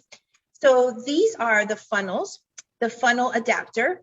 So the funnel adapter will go into the HVE valve, and actually did it backwards. We go this way, place the funnel in here like so. And these are all autoclavable because we are we're all about sustainability at AFlex. Right. We want to make sure that you don't have to keep buying things over and over and over again and throwing them in the trash, which is other products that we have that we won't talk about today. So this is great. It hooks up right into your own vacuum system, just like I showed you before, because you're using an HVE hose. And you just, lay the patient back, place the funnel near the face. It has to be about 3 to 4 inches away. and you can literally see the aerosol going right into there using your own system. And I mean, that was a big hit. And we're in 20 different dental hygiene schools right now. Very excited about that. And, just moving forward and just trying to make things easy as possible and efficient as possible and pain-free. So you can work, without having repetitive motion disorders. Yeah. I love that. And I say it all the time, Aurelia, there is nothing cooler than when a dentist or a dental hygienist or a dental assistant who has worked in the practice knows, the problems that need to be solved and goes on this entrepreneurial journey and creates things. And I know that's what you've done. Yeah. And I know that's why you're so excited about it. And I think the other awesome thing is I remember years ago when I would actually sell the electric hand pieces, and there was nothing like when the dentist would use it for the first time and kind of their reaction, right? They would cut through materials and stuff like that. What is it like for you when you get the opportunity to have a customer, purchase one of these, start to use these, and go about, practicing a little bit of a different way to, what's it like? What are some of the initial reactions that you hear from a lot of your customers, once they start buying the products? That they can't live without it. It's the greatest. It makes it easy. Patients like it because they feel that the dentist is taking one step beyond than just wearing the mask and taking the temperature and things like that. They see this and they explain it to the patient. It's just a different level of education. That's pretty much what I've heard. The hose, it's so light. They can use it really, maneuver it very easy. The saliva ejector holder that stays in place while they use the HVE if they don't have an aerosol mitigation system. So those are the things that I hear. And really during COVID time, which was a very difficult time for everybody in the industry. People were saying that they felt so much better when they went back to work because they knew that they had something that was, it's just a peace of mind, that it's safe. Even if you have an extra oral unit that's, a rolling one, the bigger ones that are out there. Whatever you're going to use just to make sure you practice safely. That's all that really matters. Yep, absolutely. So can you let everybody know, because I know there's even more great things that you guys are working on, but can you let everybody know, of course, right below where everybody is watching us, you can see the link that'll take you directly to AFlex's website and all the great information. But any other ideas, like once they come to the site as far as demoing and things like that, just the whole experience to be able to get in touch with you guys and how they can learn more. Sure. We have, we actually have a phone number that you can call to and talk to Janae. She's amazing. She's always on the phone. She's always answering. We have amazing customer service. There's lots of videos about our systems. So you just got to scroll down, look at the videos, and then there's just different products that you can look at that are, that are on our website that are ergonomic products as well as sustainable products that we've invented so that you don't have to throw things away as much. So that's Awesome. Well, listen, everybody, would love to have you click on that link, go learn more about what Aurelia and her team are doing at AFlex, creating some really cool things, all in an effort to help you in your practice. So Aurelia, I just want to thank you for taking some time to come on here. Let everybody that's watching the AOS virtual conference this weekend know about what you're building and what you're doing, and keep up the great work. I'm excited for you. And it's fun to watch these products just keep coming out. You just keep coming along with stuff, which is sweet. So thank you so much, John. I'm honored to be a guest here. Thank you. And my pleasure. All right. Have a great weekend. Okay. Bye-bye. Okay, then Dr. Sam Lau is a professor of emeritus of the University of Florida College of Dentistry. He's also an associate faculty member of the Panik Institute with over 30 years of private practice. Experience in periodontics, lasers, and implant placement. Dr. Lau is a diplomat of American Board of Periodontology and past president of the American Academy of Periodontology. Now, and this is, again, it's not a news. Dr. Lau is basically the icon for laser dentistry, and obviously, more recently, that with the advances in the laser industry, and what we're having, we see every day with peri-implantitis, and this very exciting to know that there's an option now for treatment of these cases that they're growing every day. So, Dr. Lau, it's an honor to have you with us. Well, thank you very much, Dr. Javid. It's good to be part of the organization, and it's a very critical part this time in our dental profession to have such organizations as the Academy of Oral Surgery, and especially from a global aspect of it. And so I do want to share with our audience an area, and you mentioned, and you were right on target. We initially, the addition of the dental implant to either the complete edentulous or partially edentulous patient was considered a panacea. And during that time, multiple decades ago, it was the case. And if we go back, especially if I look at North America, the advent of a bridge or a partial is very well down the list of treatment plan options for patients. Implants have gotten much better in not only their surface areas, the architecture of them, ease of use, but more importantly, on the treatment planning aspect of it, including CAD/CAM technology, surgical guides, and now even we're starting to touch on robotics.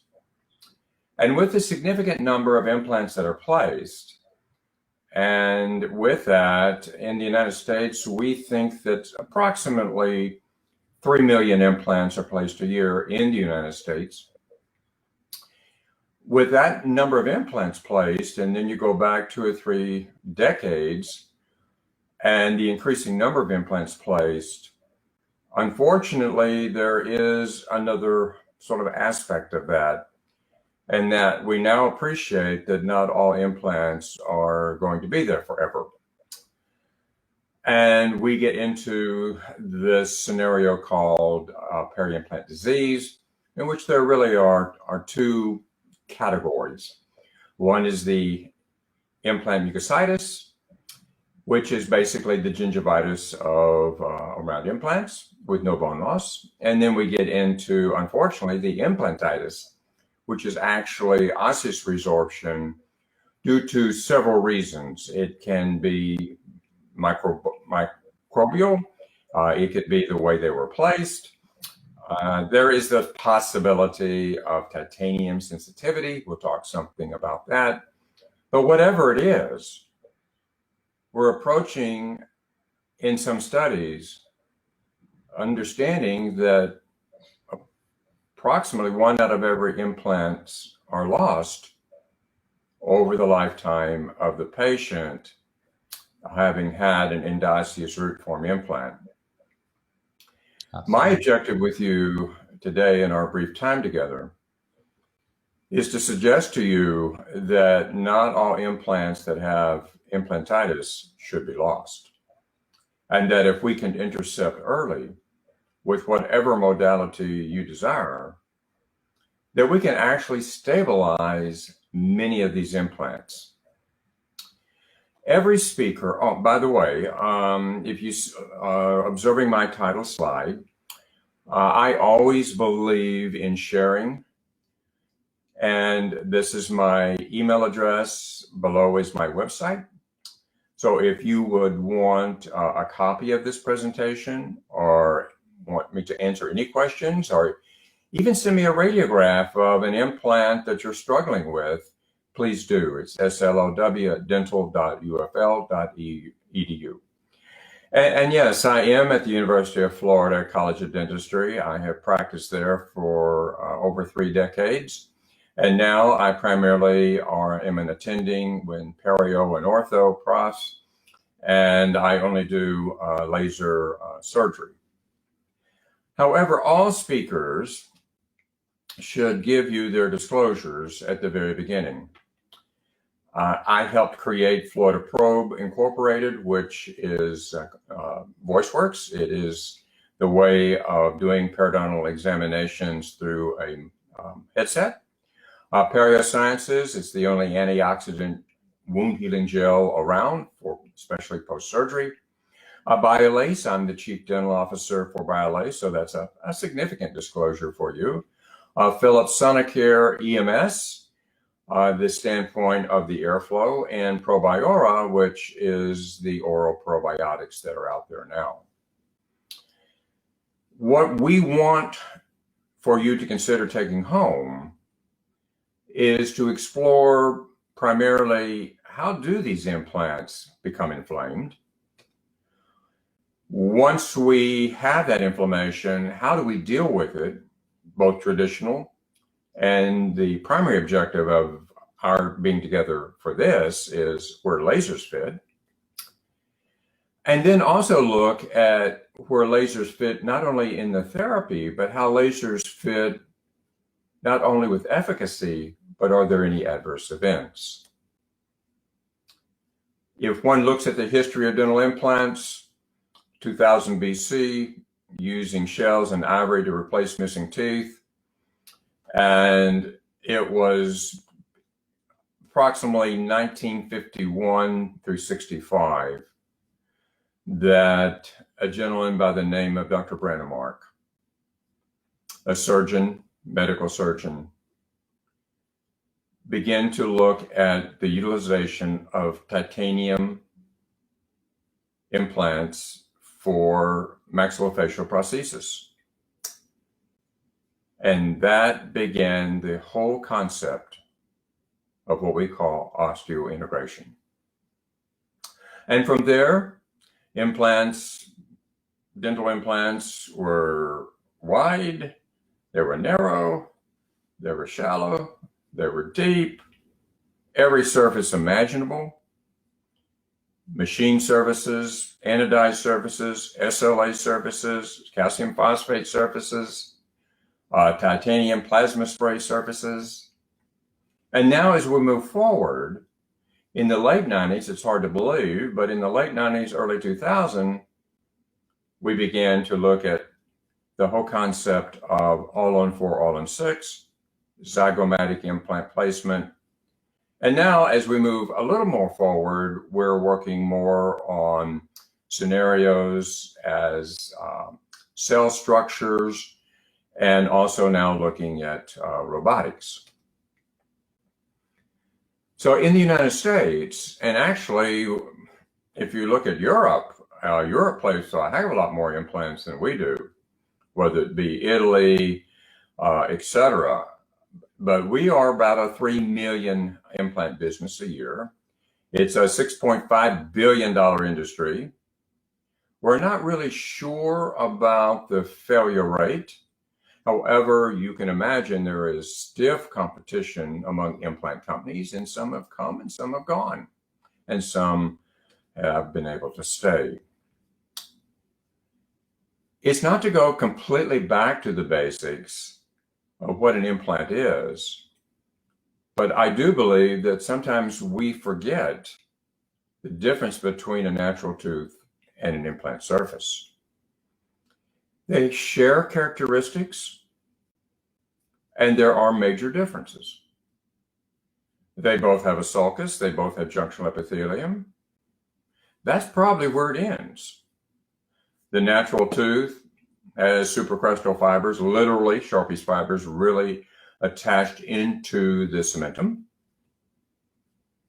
Then we have the periodontal ligament, and then we have bone. Whereas the implant, it may have connective tissue there, but it is an adherence and not an attachment. And if you probe with a fair amount of pressure, your probe will end up on the osseous structure. So in the bottom line, where teeth are in bone, they're really not in bone, are they?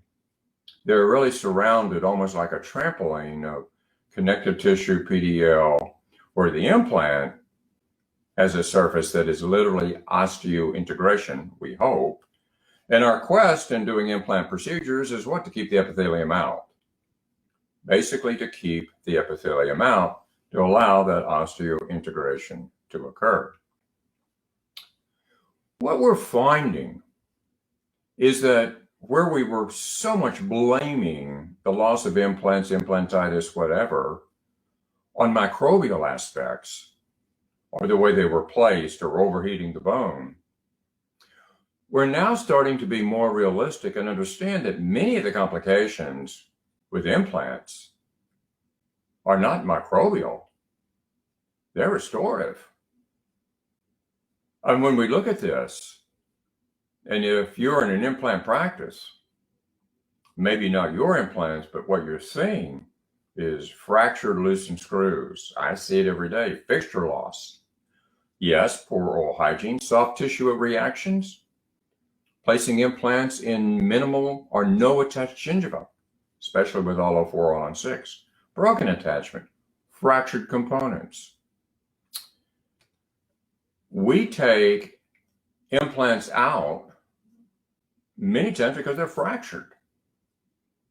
The cement issue, if you catch it early enough, can be reversed by literally reflecting a flap and removing the cement.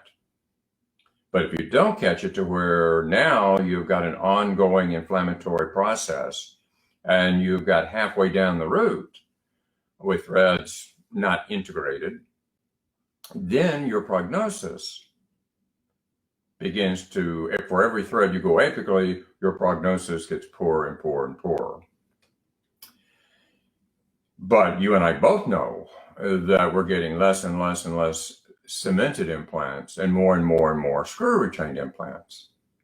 But let's not rest on our laurels there. Because as you can appreciate, screw retained implants also have their issues. We forget that the contact of teeth together is 24 hours a day, and we're looking at an environment that is probably unlike anywhere in the body as far as the pressure and the saliva, the frequency of the pressure. And we're trying to put person-made things in there and hoping it's all okay. If one looks at the implant surface over here on the left, and you literally are looking at mesial versus distal, you'll notice that on the left of this, there basically is, to a certain degree, osseointegration. But over on the right surface, there's a substantial amount of osseous resorption. Now let's look at the slide over on the right. And here, you don't see just like angular bone loss that we see in perio. I am a periodontist. No, what you see is massive amounts of osseous resorption that are not only apical, but also in width. So we're asking ourselves, how can this happen? And if we're depending on our patients to tell us it's going to happen, it's no better than them coming in and telling us they have periodontitis. This is a very recent study, 2021. Results of this study demonstrated that peri-implant diseases are not perceived by most patients. When patients have severe symptoms and try to pursue dental treatment, it's probably too late to effectively treat peri-implant disease. There are some of us in the profession that believe when we see implant disease, we should watch and wait. And then when it gets halfway down the root, we should take the implant out. I'm going to suggest to you, I don't want to do that. I don't want to watch and wait. We're going to reflect a flap. We're going to deal with it the first time we see any osseous resorption. And we're going to have a very good chance, unless it was placed inappropriately, we're going to have a very good chance to reverse it.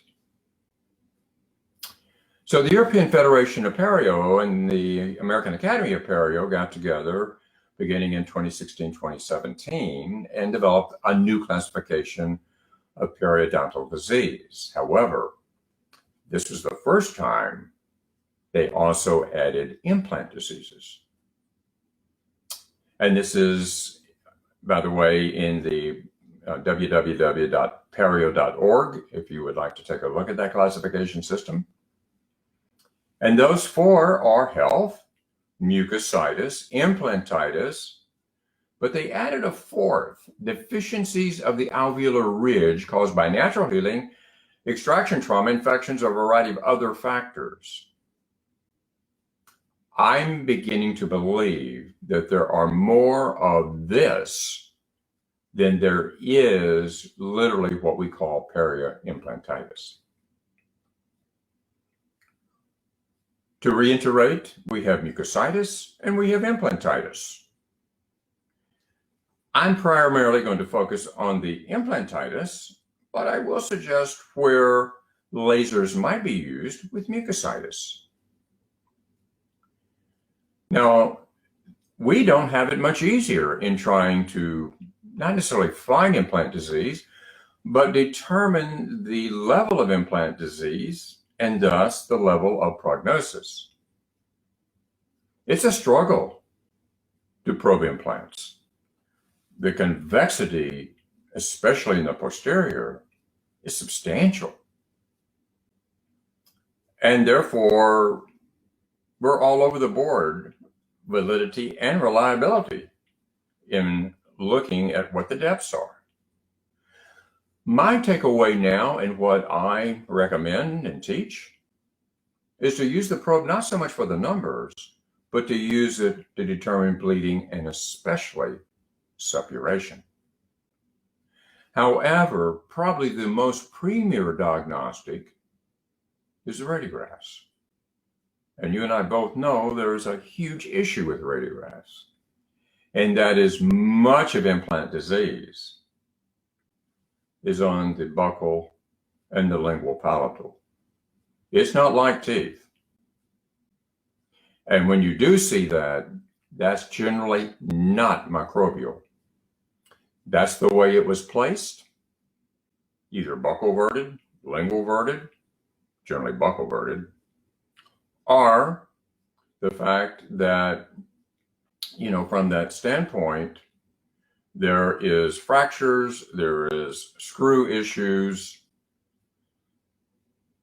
And so when we take a look at that, I do probing to determine resorption, not inapproximately, like you see on natural teeth in the caul area.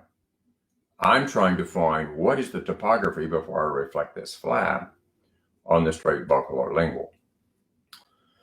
And we continue in some circles to ignore occlusion, which in my mind is a significant mistake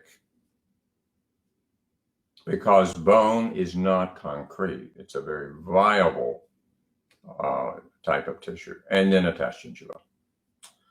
So it's very difficult, if not impossible, to probe along the long axis of an implant unless you take the fixture off. And so here's what we're dealing with. How do you probe this? You don't. Well, how do you debride this? You can't. How does the patient do any type of oral hygiene? They don't. So for our patients, for the most part, it's a real challenge with oral hygiene. And we come up with all kinds of devices, most, which even if they were effective, patients aren't going to do. Yeah, this is a great slide showing you, but I'm doing this, not the patient. It's time to start looking at more user-friendly kinds of things. They may not be perfect, but at least the patient's going to use them. And even if they use the advanced and just use it from the buccal and disrupting the biofilm, I will be fine. So we need to start reintroducing and being creative and quit using this floss thing around implants. In fact, some studies show that it actually tears up the floss, which becomes a foreign body. So one needs in the implant game to truly develop your protocol that you want to send patients home with. And in my mind, it's interdental brushes, soft picks, things of this nature. This is how you debride implants.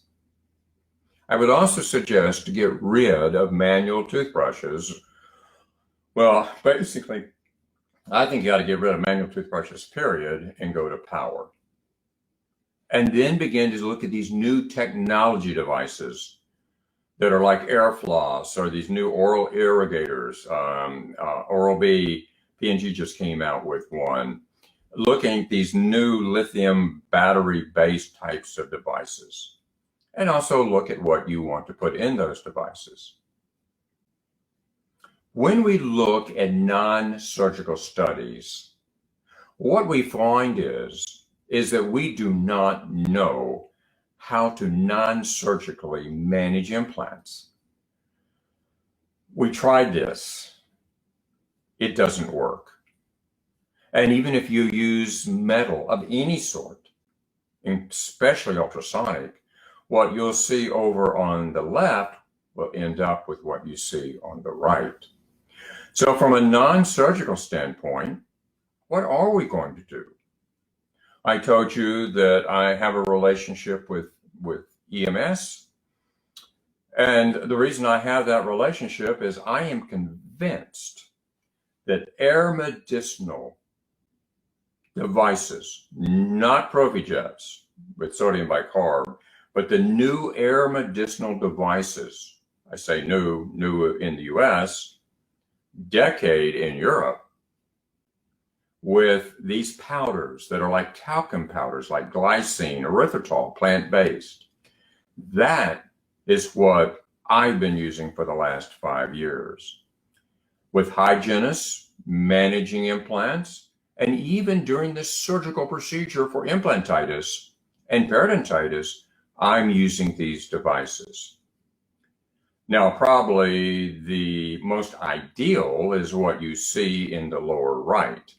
And that is an airflow, that's probably the Prophylaxis Master from EMS, but there's other companies that make these kinds of devices, Acteon, etc. When you look at how effective these devices can be, however, you've seen this. This is with the overcase taken off, implant supported removable denture. And if I ask you how long it took between what you just saw and now, with anything you have, what if I told you I was able to do this in basically 30 seconds? So from a non-surgical standpoint, I can only think of one area. I would love to give you multiple types of options, but for me, it is glycine or erythritol airflow devices where they have water, they have air, and they have the medicinal that's able to do this. And that is where we're all going. But let's you and I shift now into peri-implantitis. In peri-implantitis, again, the osseous resorption is substantial. Again, if you'll look at the first bullet, this is 2014 in the United States, 18.7% of implants are considered failures. The number one risk factor is a history of periodontal disease. Again, a substantial number of implants placed. And if you, this is from Dr. Stu Fromm, if you just took 10% a year, that would be 273,000 implants are lost. So what are we going to do? We know that a history of implant disease, oral hygiene, not regular maintenance. We know that nicotine ingestion, we know all of these things create. And we also know that sometimes it's us, the way we place them. You know, what we're doing, are we placing them buccally? I mean, you know, all these kinds of things. No attached gingiva, one of my pet peeves. And studies are beginning to show more and more and more of loss of implants relative to attached gingiva. And so there are these significant risk factors for implantitis, but they're not just microbial. And they're not linear, they're episodic. Perio disease, with the exception of severe with abscesses, is linear. No, this, my friends, is major episodic. And it depends upon the surface that you're looking at. Is it an anodized surface with tyanite? Is it SLA surface? Is it a machine surface? Recently, and it began in 2015, we began to think about foreign bodies associated with implant disease. In other words, titanium oxide, particulates in these inflammatory cascades that we're seeing. And this was in electronic print and now in print by Tom Wilson just recently about metallosis, which we do see, by the way, in orthopedics. And what he's suggesting is, don't think this is all about biofilm. This is both metal and biofilm. Inflammation from oral biofilm, but also includes an inflammatory response to titanium particles and ions. And you know what we see with that? We see giant cells with this. And we think this is the result of corrosion, the result of fretting. There's a term now, tribal corrosion. And therefore, a series of studies demonstrating dissolved titanium detected in submucosal plaque, which actually is becoming the stimulus. And it may be a reason why there is so much going on relative to the ceramic implants. So let's sort of finish up and begin to discuss implantitis. Mucositis, I still believe it's air medicinal delivery. If you don't have that, then I would suggest that you try to find ultrasonics that have polymer type tips, but I still don't think they're that effective. But what do we do with implantitis? The primary way we deal with implantitis, by the way, is we reflect a flap. But now the flap is reflected and we remove the granulation tissue. What do we do with the implant surface? And what we do with the implant surface depends upon who you read. We've used citric, it's called, where we're going to get to here right now, and to be very candid with you and transparent with you, is what do we do now with the implant surface to make it to where we can get new osseointegration? We've looked at citric acid, we've looked at tetracycline, we've looked at lasers, you name it. EDTA, we've looked at everything. And yet there are no real compelling studies to determine what we should be doing. But it really comes down to decontamination. And it comes down to the threads. Are they small threads? Are they big threads? What is the surface? And this is from a couple of studies. Implant contours and surface are a limitation to removing the biofilm, because really there are multiple perforations if you think about it. Surface treatments include erbium, photodynamic, air abrasion, implantoplasty. But many of us reflect a flap, do something that's in vogue for that moment about working on the threads, put some osseous grafting, biologics, maybe a membrane, and suture it back up and hope for the best. We've already gone through the implantoplasty era. I think we have. But that's what we were doing, weren't we? We were trying to reduce the threads to where we make it more like a machine surface, thinking that if there weren't the threads, then there would not be the deposition of the biofilm. But you do know that it's machine surface, so your chances of osseointegration are minimal. And think of what we were doing. We were literally, by the nature of taking the threads off, we were throwing the titanium particulates all into the tissue. And if we are right, and we are, about the giant cell reaction to these as a foreign body reaction, then in literally what you're doing is enhancing the inflammatory process instead of reversing the inflammatory process. But we've come up with everything. Very few of us touch an implant brush now. First of all, we realized that the implant brush actually didn't get into the pitch of the threads, which is an issue. Which now brings me around to our topic of focus, and that is about laser. And where do lasers fit in all of this? Some of you are maybe very aware of lasers. If you don't mind, I want to go through maybe just a couple of minutes about laser technology. First of all, lasers are nothing more than light. That's all they are. The difference is they're organized light. They're collimated light instead of like what you see with a light bulb. Dental laser wavelengths are over the entire electromagnetic spectrum. A laser is not a laser. Our red pointer, that is in the visible spectrum. You can probably see my little arrow. Then we get into the near infrared, which now we're into the invisible. If we did not have an aiming beam in the red spectrum on a dental laser, we would know where it was going. And we move from diodes to the Nd:YAGs, over to the erbiums, and we end with our CO2. So a laser is not a laser.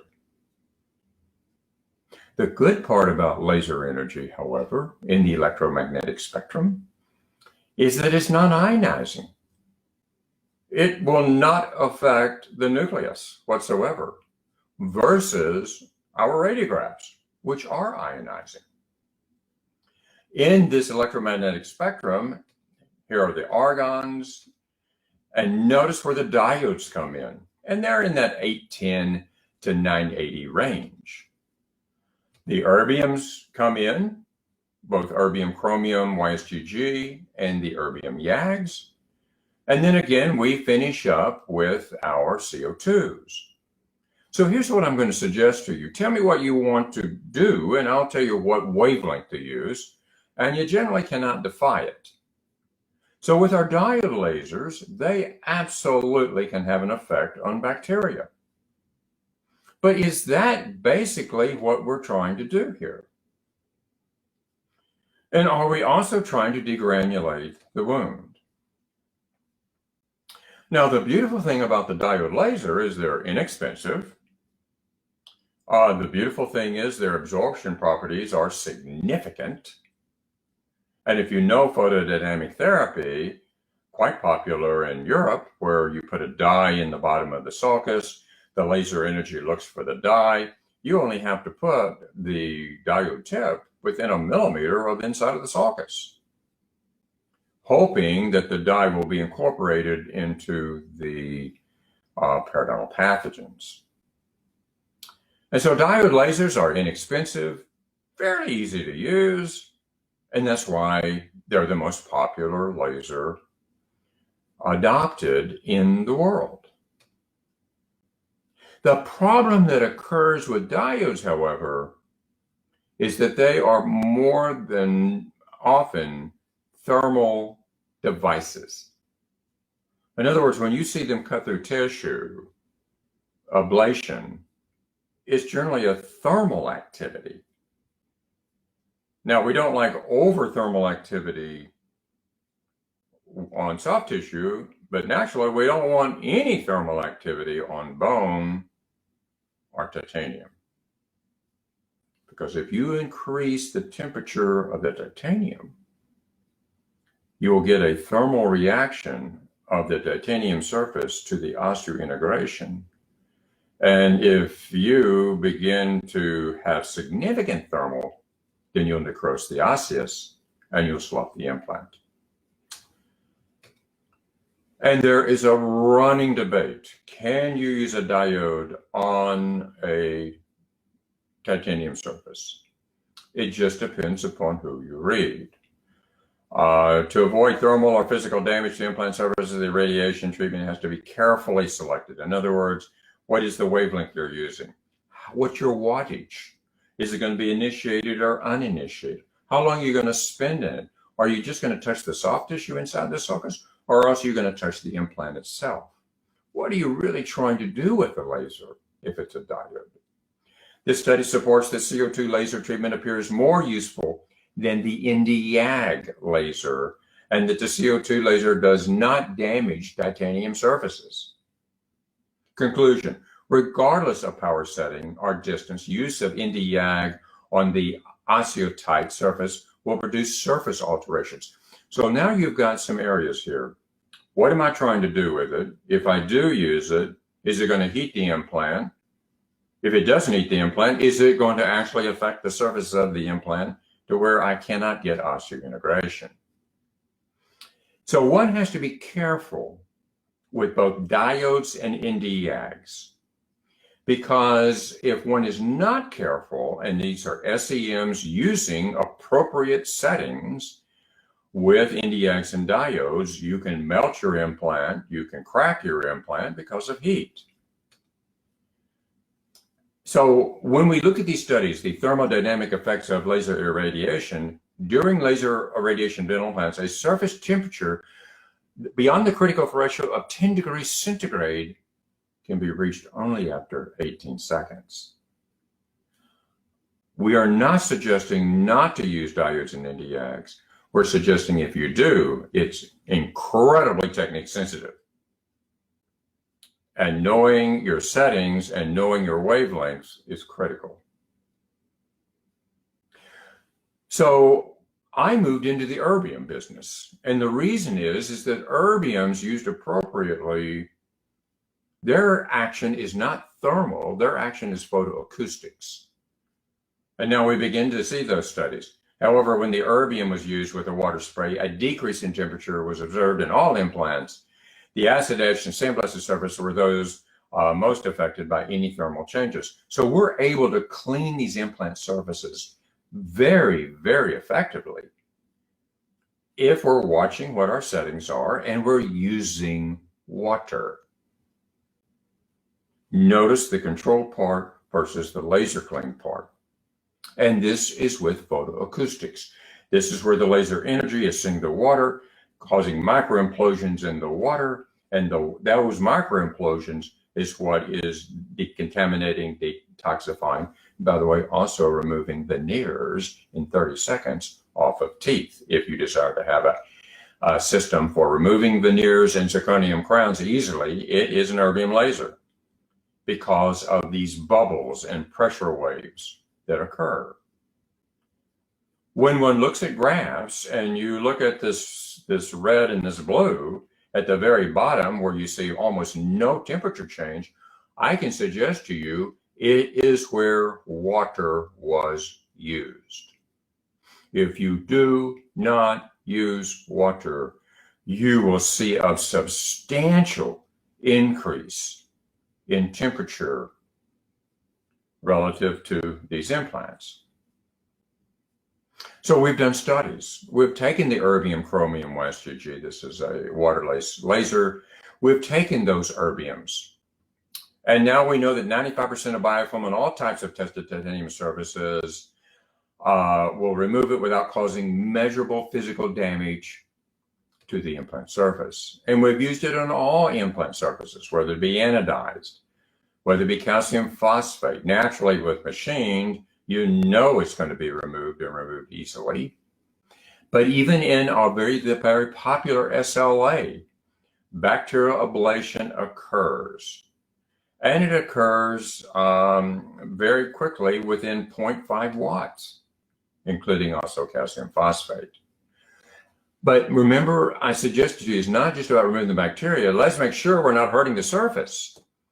And if you look at erbiums, it has no effect on the surfaces whatsoever, with the exception of one has to be careful with anodized surface when you start going above 1.5 watts with an erbium or CO2 laser.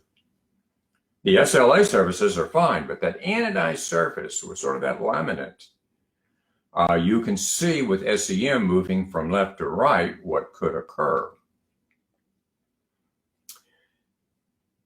We now know that these erbium lasers will also remove the resin cements and remove the resin cements quite easily, and also get into the pitch. You see, it's not important that we just degranulate on the outside or even on the outside of the threads. We've got to get on the inside of those threads if we're going to do any type of decontamination. And that's what these erbiums do. Great study by Yamamoto, International Journal 2013, and a continuation of studies with Mark and Ron Nevins. You'll notice that on a canine study with micro explosions, that over on the left, you see that the bone is not re-osteointegrating in the threads, but where we use the laser, it is osteointegrating. And what does that mean? It means that it's not just removing the bacteria, it's literally removing the titanium particulates that may be associated with the type of corrosion. And here's a perfect example of what we're trying to get to. Over here on the right is where we have the tyenite. Over here on the left is where it's been removed. And now we have the studies clinically. A study by Rana Al-Falaki, periodontist in the United Kingdom. If you and I go from left to right, it's not perfect. But this is without osseous augmentation or biologics. Notice on the bottom lower left where my arrow is. And notice a couple of years later on the lower right, with only an erbium laser decontamination. Here's an erbium YAG study done by Don Clem.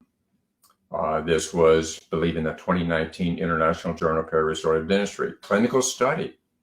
Treatment using erbium YAG, but now adding osseous grafting, which is where I am moving towards, where I am. When we have walls after reflecting the flap and degranulating with the laser, decontaminating with the laser, and decorticating with the laser, then we come back and we're adding whatever you desire osseous augmentation wise. And here's a study by Ron Nevins, in which actually this is human histology study done with the erbium chromium using GM21 and bone and histology. And notice the before and afters. And if you look at the histology, again, you can see, and by the way, there was bone loss all the way down almost to the apex.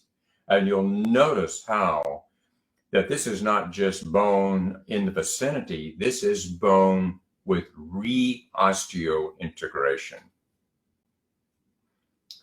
And some clinical photos for you, before and afters, a couple of years, before and afters. Todd Jorgensen, periodontist in Arizona. Here, osseous augmentation. And literally mini flap using decortication with our laser.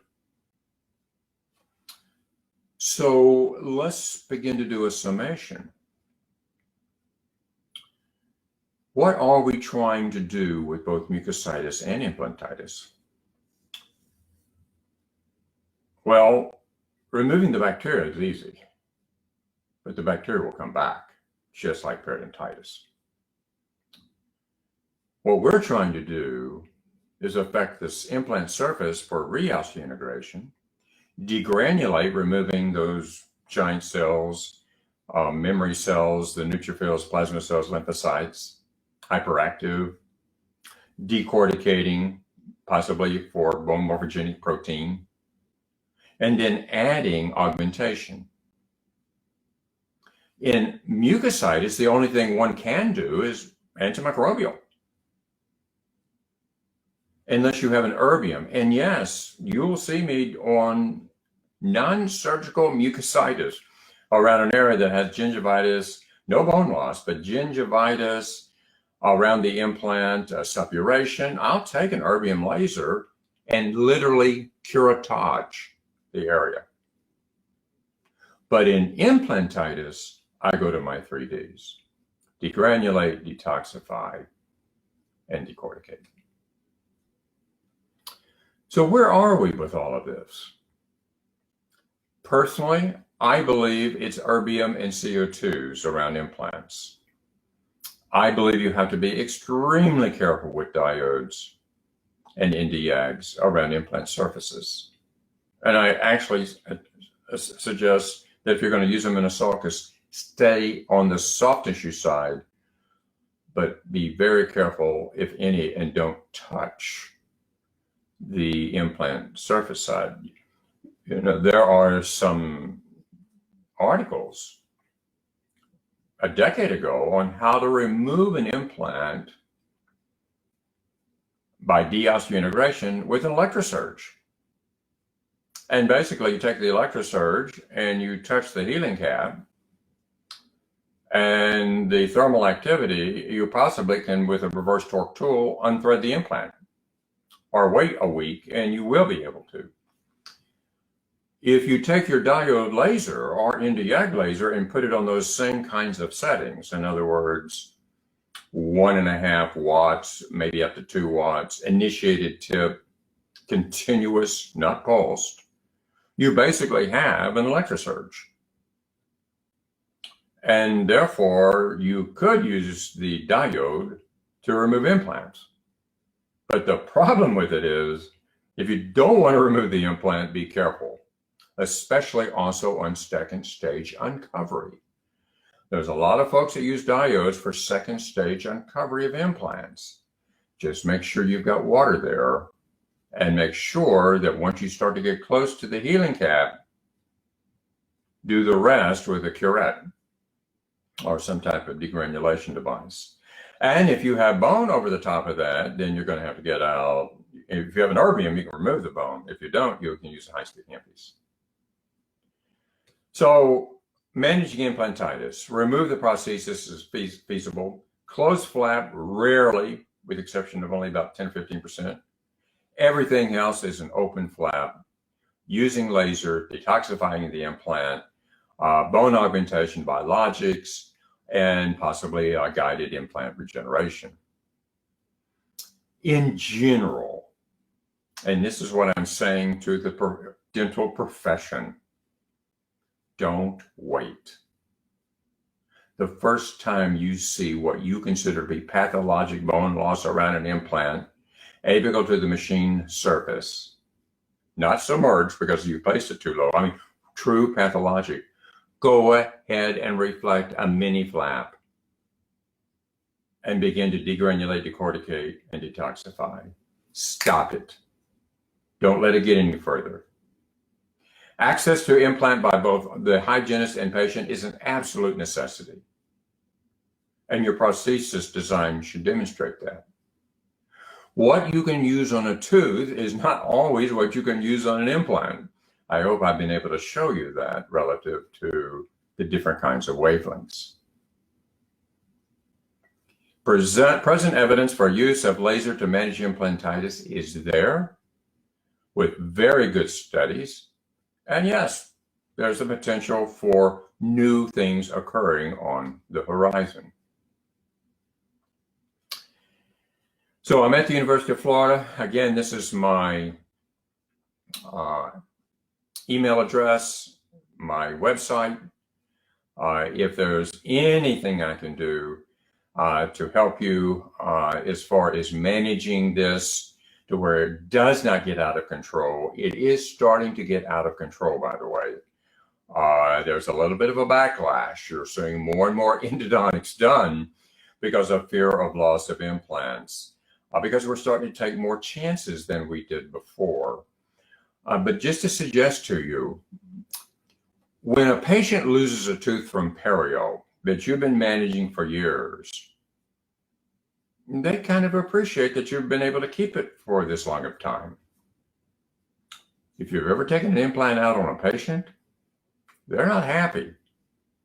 And now we're starting to do some psychological studies on patients, especially where we have to remove the implants, because there's not a real easy alternative, is it? But to place another one in there, not to even consider the expense that's associated with all of that. So therefore, I hope this has been helpful to you. And again, if anything that I can do to help you in your quest of keeping implants forever, do not hesitate to contact me. I also appreciate the Academy of Oral Surgery for inviting me again to share some thoughts with you. Thank you so much for a wonderful presentation, Dr. Lau. Obviously, yeah, I agree with you 100%. I think this is we can call it like a pandemic for dentistry, because there's so many implants and we see it more every day, that we're having some sort of bone loss, or and again, I'm not talking about complete failure. We're talking about again, in my book, a complete a failure doesn't have to be an implant that is coming out. It's an implant that's lost 2 or 3 millimeters. And Exactly. what do you do with it? What do you do with it, right? And if I'm sure you've taken implants out, and it's not easy to take these implants out. Sometimes, right? I mean, it is, as a when we see these scenarios, I don't know which one's worse. A broken screw that I can't get out, right, or an implant that needs to come out. And how do I take it out? Do I trephine it out? Yes. These holes that we make trying to take these implants out. Absolutely. I mean, taking a root tip out, it's nothing compared to. And by the way, I didn't mention this, but we do take implants out with erbium lasers. You're aware of that, Yes. because we take root tips out with an erbium laser because it can remove bone. So I will get in and take an implant out just as if I was taking a root tip out by making a moat and then use a reverse torque tool, and then hope that it will come out. Absolutely. And using the laser is very conservative. So you're being very conservative. Very conservative. And we're in the area, we're moving towards where medicine is, aren't we? Where we're minimally invasive clinicians. Absolutely. The more we insult the body, the harder it is for it to repair itself. And it's a little bit of a sort of like a Middle Eastern spirituality thing for me, but I've always believed that if you remove the stimulus, the body will repair itself. So. That's right. That's right. And Sam, you were talking about soon you guys are going to be starting to do some more hands-on laser training. And so that's exciting. Yeah, we are looking forward to it. I'm actually, you retreat to what you didn't think you needed to do until you are in a situation that forces you there. But there is some virtual hands-on training that we're also doing. And just to let you know that BIOLASE, for those who have been through the training, we now offer a evening 4-hour course virtually in which we send you a kit with a camera and models. And then someone like myself is on the other side on Zoom. And we literally for 4 hours go through managing periodontitis, implantitis, and to a certain degree, frenectomy, whatever, but those two primarily. And you're watching me work, I'm watching you work. And we never would have thought about that pre-COVID, but we have good cameras that we actually send to the participants and train them in an evening and 3 or 4 hours on it, back and forth, back and forth, back and forth. That's amazing. That's amazing. Yeah, that's great, Sam. And I know you talked a lot about peri-implantitis and obviously their causes and so we would appreciate, Sam, if you could later on take a look at the chat box if there's other questions that comes up, because we're sharing this video along with many thousands of viewers, and they might watch it now, they might watch it later. but we would appreciate if you could, take a look and see in the response to those questions. I just want to go back, Sam, one more time again. We're really proud to have you as a part of, as a region of our Academy of Oral Surgery. You really, we appreciate every time you come. I know you're a busy man, and you're basically everywhere, and we really appreciate you. I want to share again today. We have a powerhouse, 5 of our world-class speakers coming with us for the spring virtual. In fact, we have 2 more conferences coming. Hopefully, Sam, you're always a superstar. So we really appreciate having you every time. And laser dentistry is, it's one of those things that everybody wants to know about. I really recommend all our colleagues to join us. We're doing this again, one more year of the first year free membership of Academy of Oral Surgery, and you guys can follow the link right here to register, and the Global Summit at the checkout. That's where you get that free. We've had over 500 new members just joined us in the past month, so we're very excited about this, and soon we will have a fellowship, mastership. We'll announce those as well. Also, we want International Extraction Academy hands-on workshop is scheduled. We used to do this a dozen times in a year around the country. Again, we're bringing them back with our obviously superstar Dr. Widerman and Dr. Morau this time around. So you guys can get 50% off of these courses by using the code AOS 2021. And with that, Sam, I would like to again thank you so much. We appreciate you very much. I wish you all the best, and have a wonderful Sunday. And we'll see everybody soon in a few minutes. Thank you.